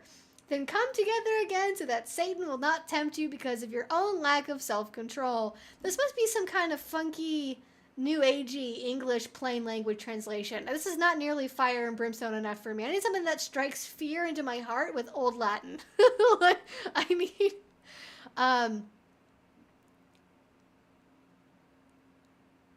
yeah. No, Ephesians. Ephesians. I don't know what that Ephesians one is, but yeah, it's like the one everyone knows from from Ephesians, I guess. It says, follow God's example, therefore, as dearly loved children, and walk in the way of love, just as Christ loved us and gave himself up for us as a fragrant offering and sacrifice to God. But among you there must not be even a hint of sexual immorality or of any kind of impurity or of greed, because these are improper for God's holy people. Nor should there be obscenity, foolish talk, or coarse joking, which are out of place, but rather thanksgiving. For of this you can be sure, no immoral, impure, greedy person, such as a person, for such a person is an idolater, has any inheritance in the kingdom of Christ and of God.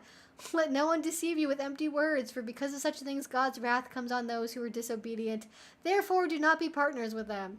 Yeah, it's like a whole, lots of rules. Yeah, I know to look for the KJV. I just I was already halfway through reading it. I just find it very funny that people will quote this, and for some reason, they only consider about, the line, they only consider the line that says that, like, the wife's body doesn't belong to her alone, ... And it's like, wait, well, what about the part about the husband? It's supposed to go both ways.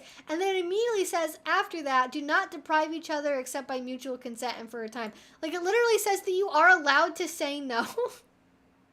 And you have to, I would rather it said that you, everything's by mutual consent, but at least consent's in there somewhere. The concept is technically in there as an idea, as a concept. Nice to arrive. We're literally having a Bible-dedicated student meeting right now.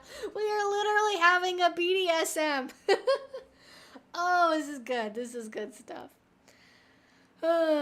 Yeah. I love the beasts in the comic books, Jehovah's Witnesses leave at my door. Oh, those are good. Yeah. I need to use my Bible college studies for something now that I'm an ex-Christian. I mean, as long as you're not using it for evil. Or then maybe use it for evil, because to them, evil means things that are usually good, conveniently, for some reason. Oh my god. It's ridiculous. Okay. Hardy har har. Very funny.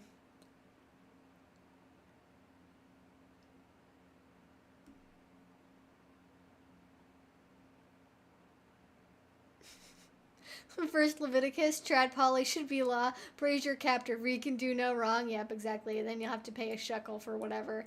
If you accidentally kill a man's wife, pay him 2 shekels or 3 chickens. Wait, what? Okay. Fun stuff. The Christian BDSM, Bible does so much. Yep, the B stands for Bibble.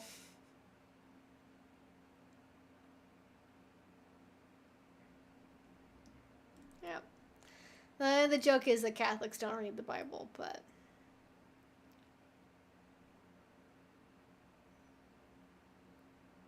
I was talking about Tradwives earlier, if you're confused about that. We're really off on a tear here, but we like it. The way it's worded, it sounds like spouses should only not have sex if both agree. Yeah, I mean, that is what it's saying. I'm not misinterpreting it. I'm just saying, the concept of consent was in there at all, which is somehow completely unrecognized. But, I would find it hard to focus on prayer if somebody was waking me up at 3 a.m. constantly, I would have to say, dear husband, I can no longer pray efficiently because of your penis. Please let me go. Oh, I'm so glad that I grew up in an era where atheism was a thing. It's actually pronounced like Buble. Yeah, exactly. Yeah, we're reading the Buble, the Bible, the Bibble. I personally like Bibble.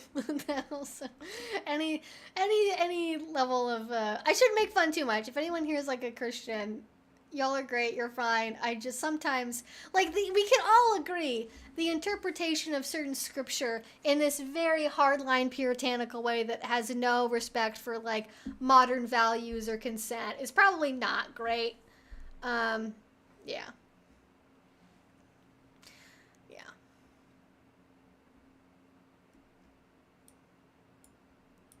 All right. Let's answer some more questions that aren't necessarily related to Bible devoted study meeting related topics, shall we?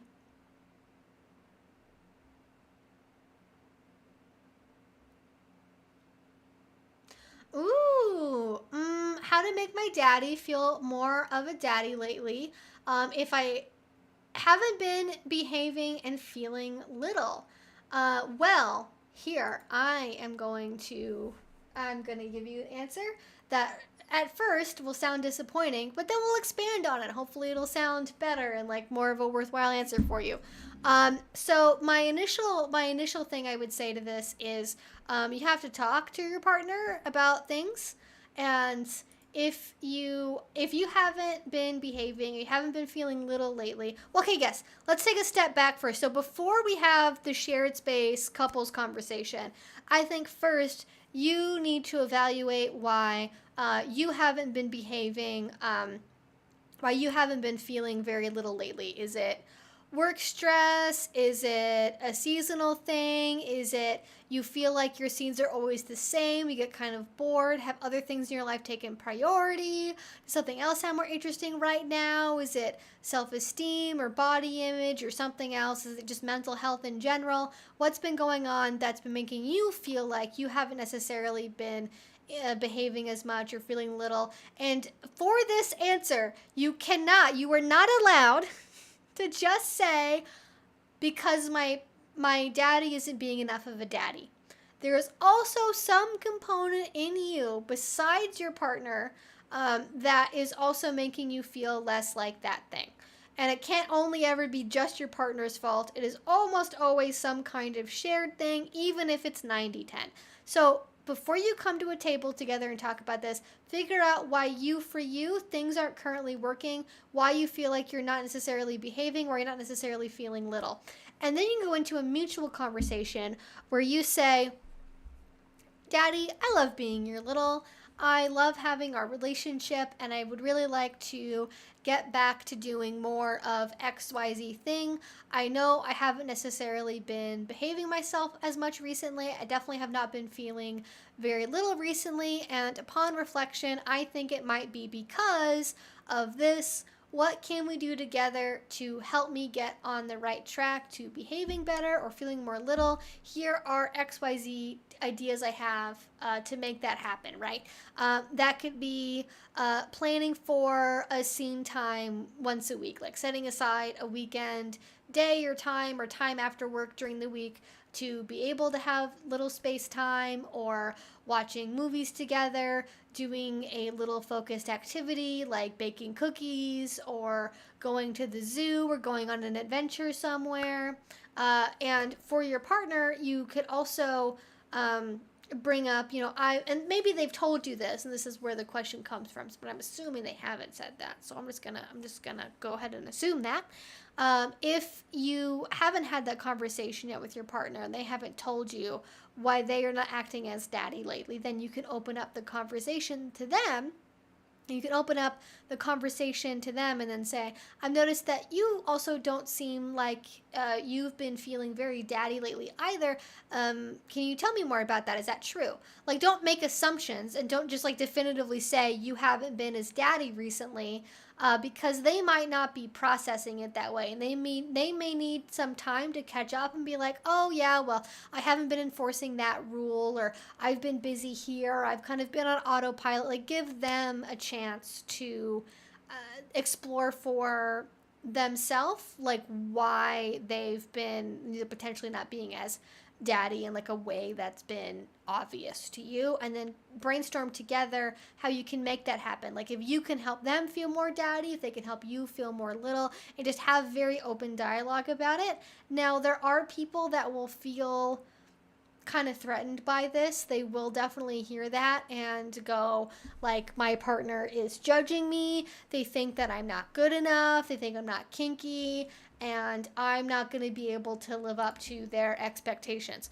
But really, I think at the end of the day, if you want to have a healthy long-term kink relationship, you are going to need to have kind of harder conversations about what's working for you in the relationship or not. I know with like a daddy little relationship, that can be very difficult because there is oftentimes a lot of emotional vulnerability there, and it's oftentimes a very personal thing for a lot of people. And so having excuse me, having a conversation where you are possibly expressing that you're not fully content with everything can be difficult for some people to hear, but it is necessary. So hopefully that makes sense. And then if anyone has anything to add to that, I would love to know.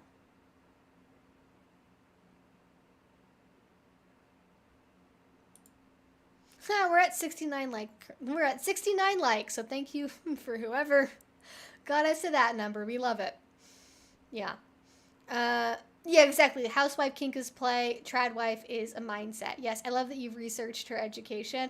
I was watching. I watched an interview that she did recently, and one of my roommates came in, and I was like, "Guess how old this lady is?" And they were like, I don't know how much they said. I think they said 37, and I was like 26, and they were like, "What? No."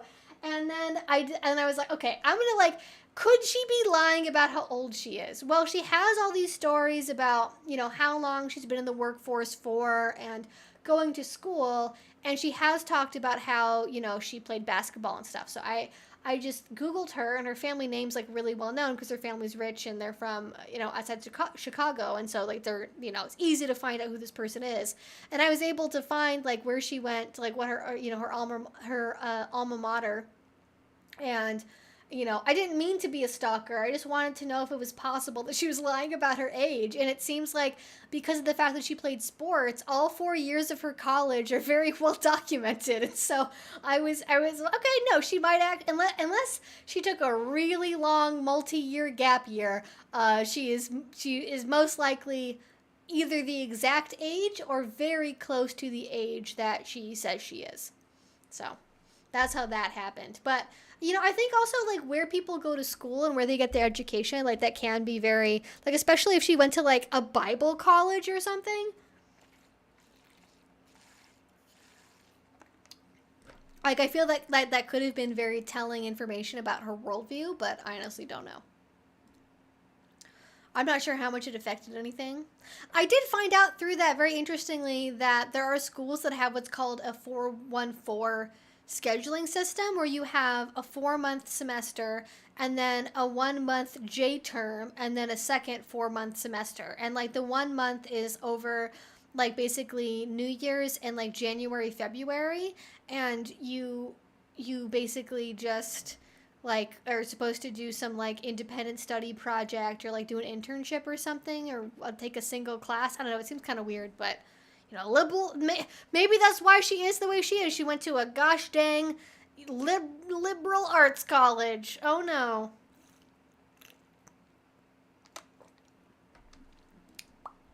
Yeah. Very not good. Tumblr Tradwives have a very significant Catholic slant. Okay, my theory for why that is because Catholicism is full of ceremony and pomp and circumstance and costumes, and like people that did not get raised Catholic, I think, can kind of fetishize it, because most Protestant churches are like these like very sort of trying to be modern, hello fellow kids, super mega churches, where it's like some pastor on like a crazy like stadium stage essentially is like preaching to a really large audience, and of course they're this like almost like party or like pop music way. I don't know how else to describe it besides that. It's like very off-putting to me. Whereas if you're Catholic, it feels very traditional and purposeful, and like it feels more proper, I guess. But also I was raised Catholic, and so that's sort of like my own bias in that. But I could see why somebody who like is trying to be traditional would go towards that, is because it like has the visuals of being very traditional, I guess.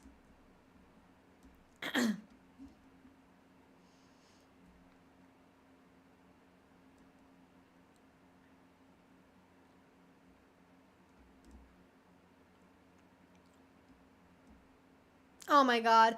I know a Nepo baby who was born in a cult in Montana. He's extremely toxic, misogynistic, covert narcissistic, but he's holy and good because he's Christian. He very much reminds me of her. Oh, jeez. Yeah, he's actually a pastor? Oh no. I mean, can you spell pastor without covert narcissism?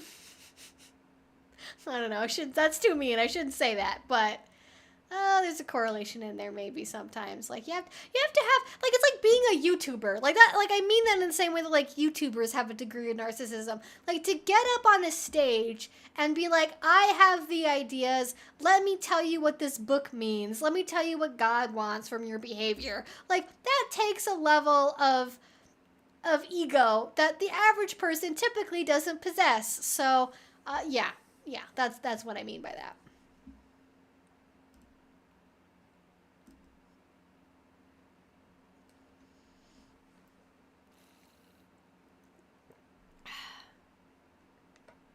Yeah, I'm sure God just hasn't sent him the right wife yet. I'm sure at some point in his congregation he will find a suitable 18-year-old. Yeah. It's not fun to think about, but if we stopped and really considered, would it be that far off base of reality? Probably not.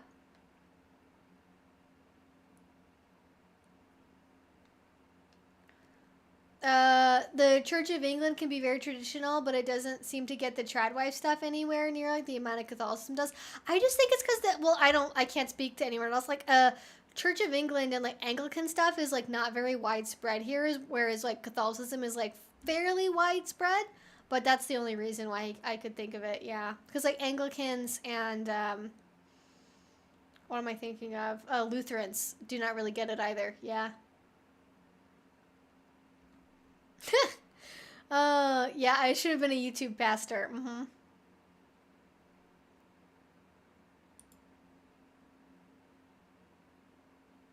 Ooh, how do I stop pretty privilege from ruining my self-esteem?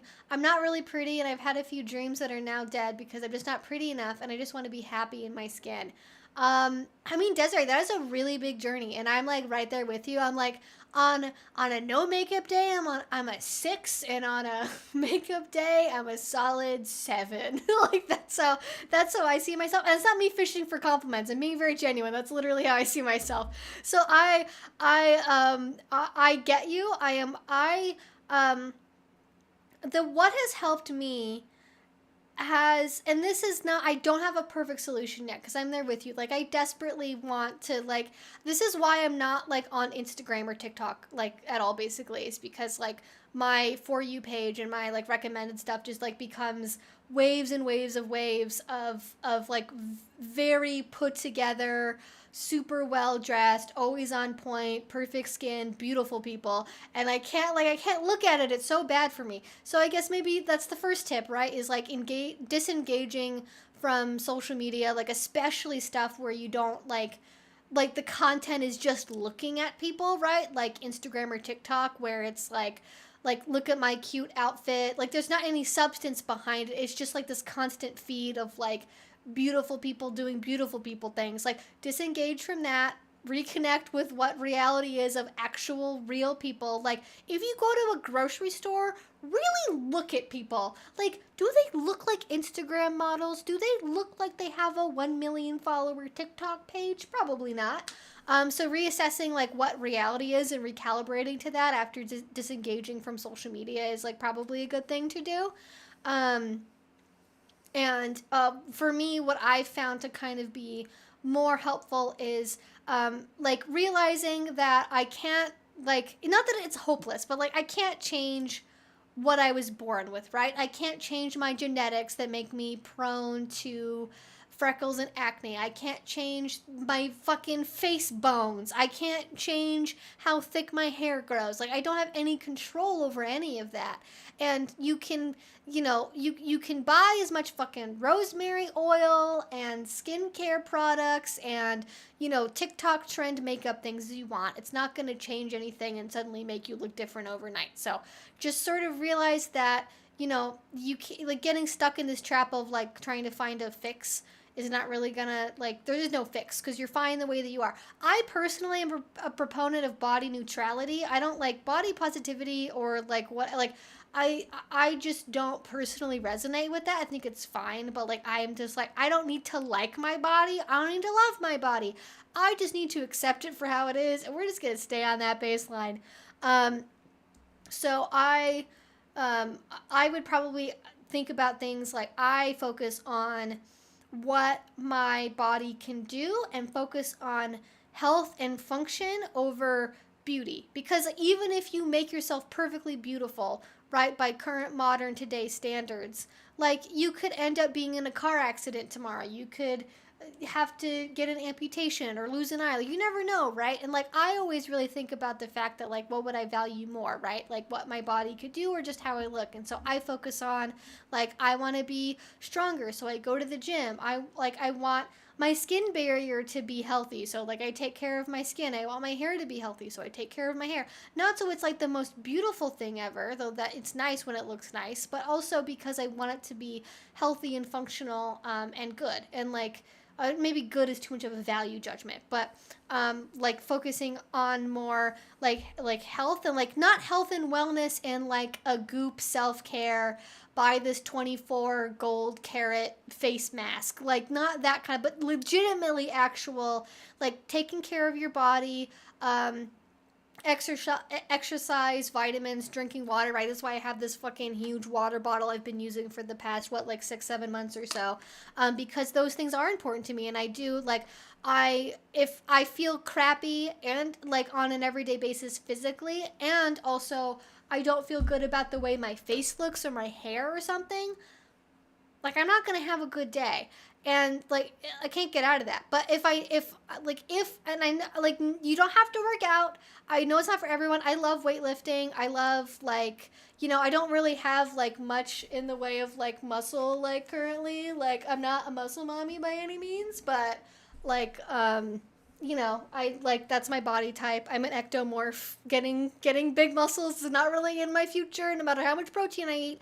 But I like going to the gym. I like lifting weights. I like dancing and being healthy and doing that. So I focus on things that make me feel good. And also like honestly, like I really love stuff that's like a skill you can learn, something you can always grow in. Like if it's dance classes or a hobby like crocheting or knitting or fucking houseplants, like something you can grow with and focus on where you're like, I'm gaining a skill and becoming good at this. Like, then you have a thing that you can, that there is achievable, that is a goal you can focus on, is a little bit healthier and like good for you. But I feel way better in my body when I am working out and being active and taking my vitamins and drinking water and sleeping. And if I'm doing that and like I realize I don't like have to sleep for 9 hours a day because I'm actually very well rested, like I feel better, and so I get like in my body, and so I focus less on like the physical appearance things that I can't change. Mm-hmm.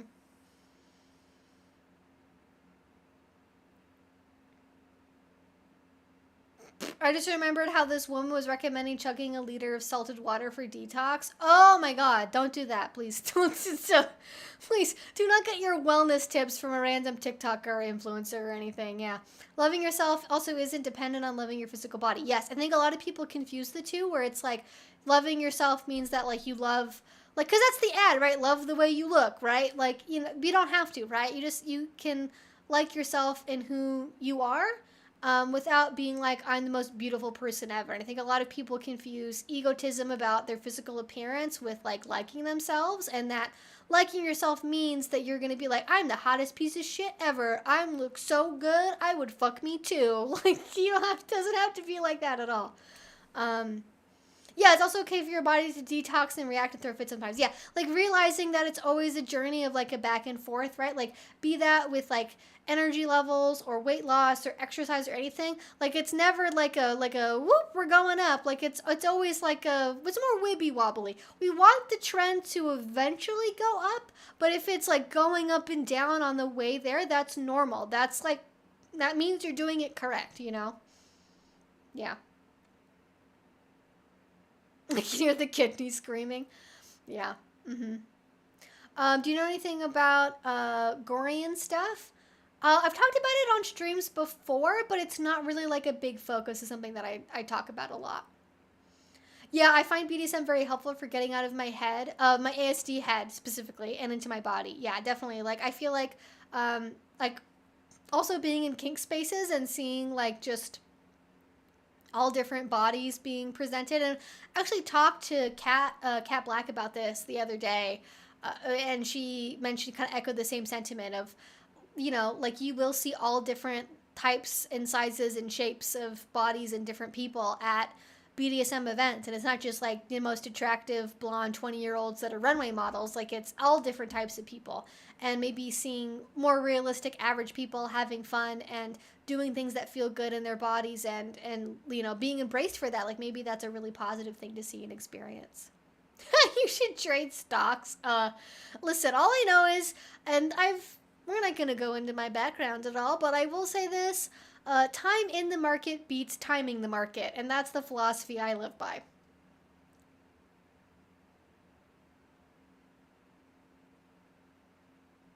The constant pendulum of I'm ugly as sin and I'm pretty hot. Yeah.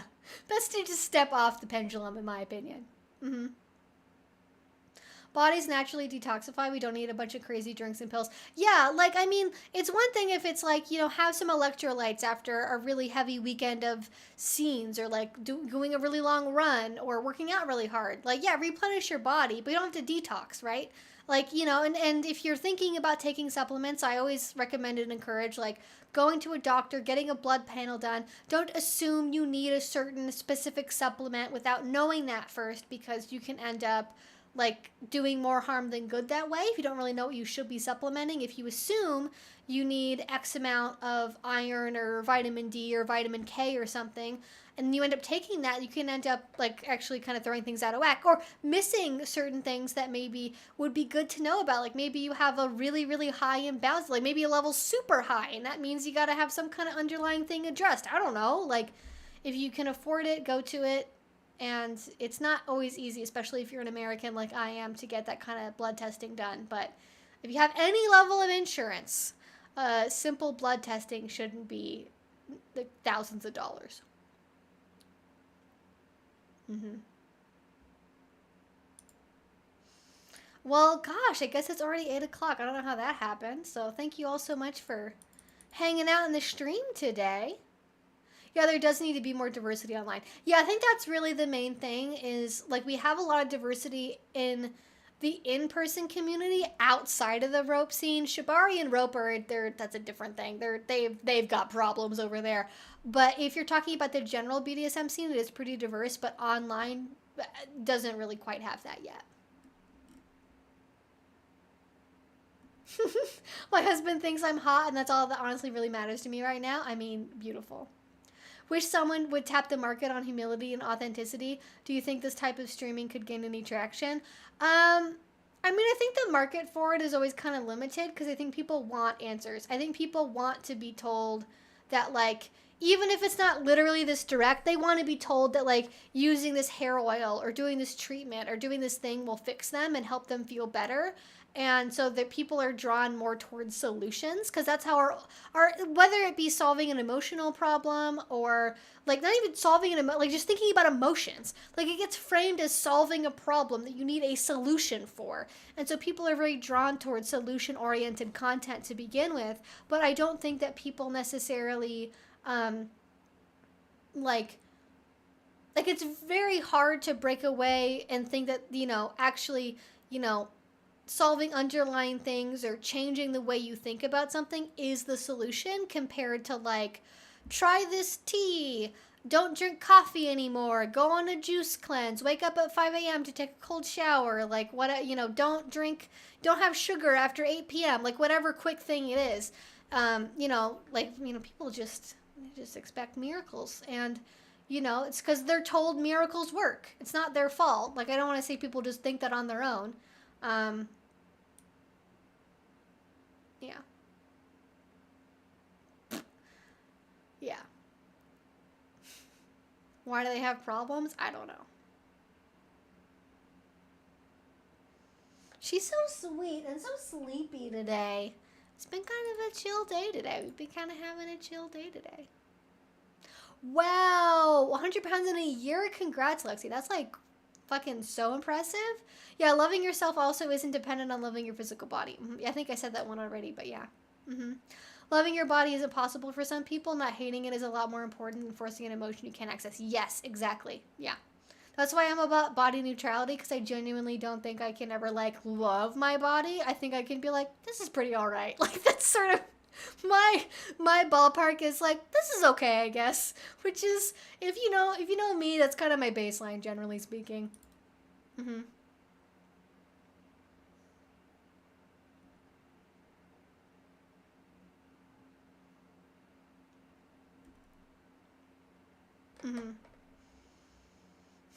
Sweatpants, hair tied, chilling with no makeup on. Thank you, isolation. Yep.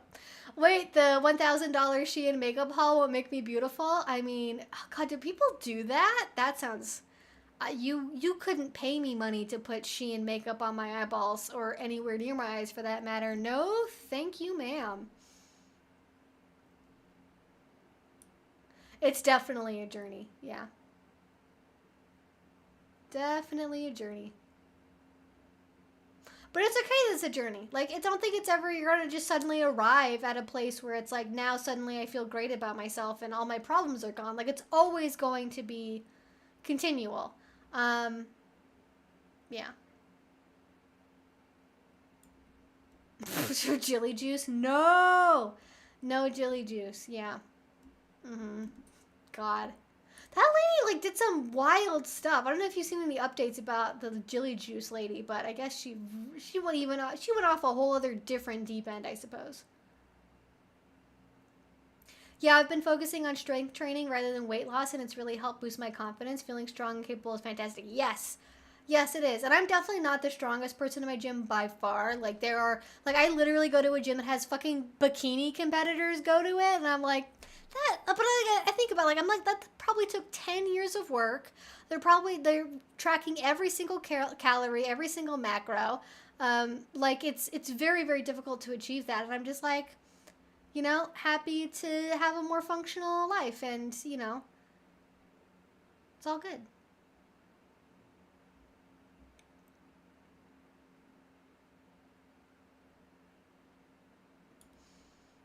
I mean, yeah, I don't think you have to love your body. I think just having self-esteem is a good thing.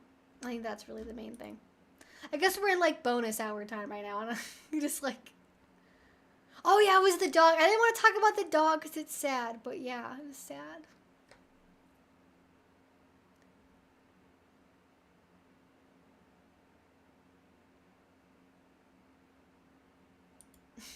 Mud wrestling. I guess that's one way to lose weight, I suppose. I can do plants now for the first time ever? Yes, I love taking care of plants. Like, I'm not really an indoor plant person, but I love, like fruits and vegetables. Like, having a garden is amazing. I have so many tomatoes right now. But the fucking possums keep digging in my tomato pots. I don't know how many tomatoes I'm going to actually end up getting, because for some reason they love digging up my fucking tomatoes. Like, they don't dig up my tomatoes, they just dig around the tomatoes, which is very bizarre, but they have their own mind about things, I suppose.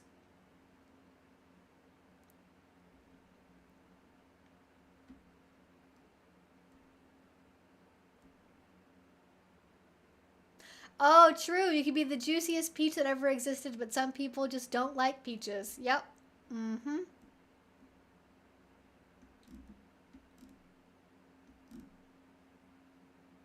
Yeah, no, stream was good. Okay, I think I actually speaking of going to the gym, I gotta get ready to go to the gym. And yeah. I mean, who knows? Maybe in like I worked out at the gym. I did weightlifting for like 2 years, for a year and a half, like pre-COVID, and then COVID happened, and then I had to do home workouts, and they sucked, and so I lost I lost almost all of my muscle mass, and it was really shitty. But wait a year. I've been doing it for another 2 months, so I don't really have any like gains yet. But I'm getting there. Check back in a year. We'll see if I've got any definition to show off. Probably not, but that doesn't matter. It's all about just, honestly, the only thing is really I just want to have a functional body. I don't want to be stiff as a board at 60 and not be able to travel and do fun things with my life. So, yeah. Anyways, that's going to be it for tonight, guys. Thank you so much for being here on this Friday evening. We do this every Friday at 6 o'clock. And if you're in the chat, you have to subscribe. But if you're just watching, if you want to subscribe, please do so you can catch up on these. And yeah, that's basically it for tonight, guys. Have an amazing weekend. Stay safe.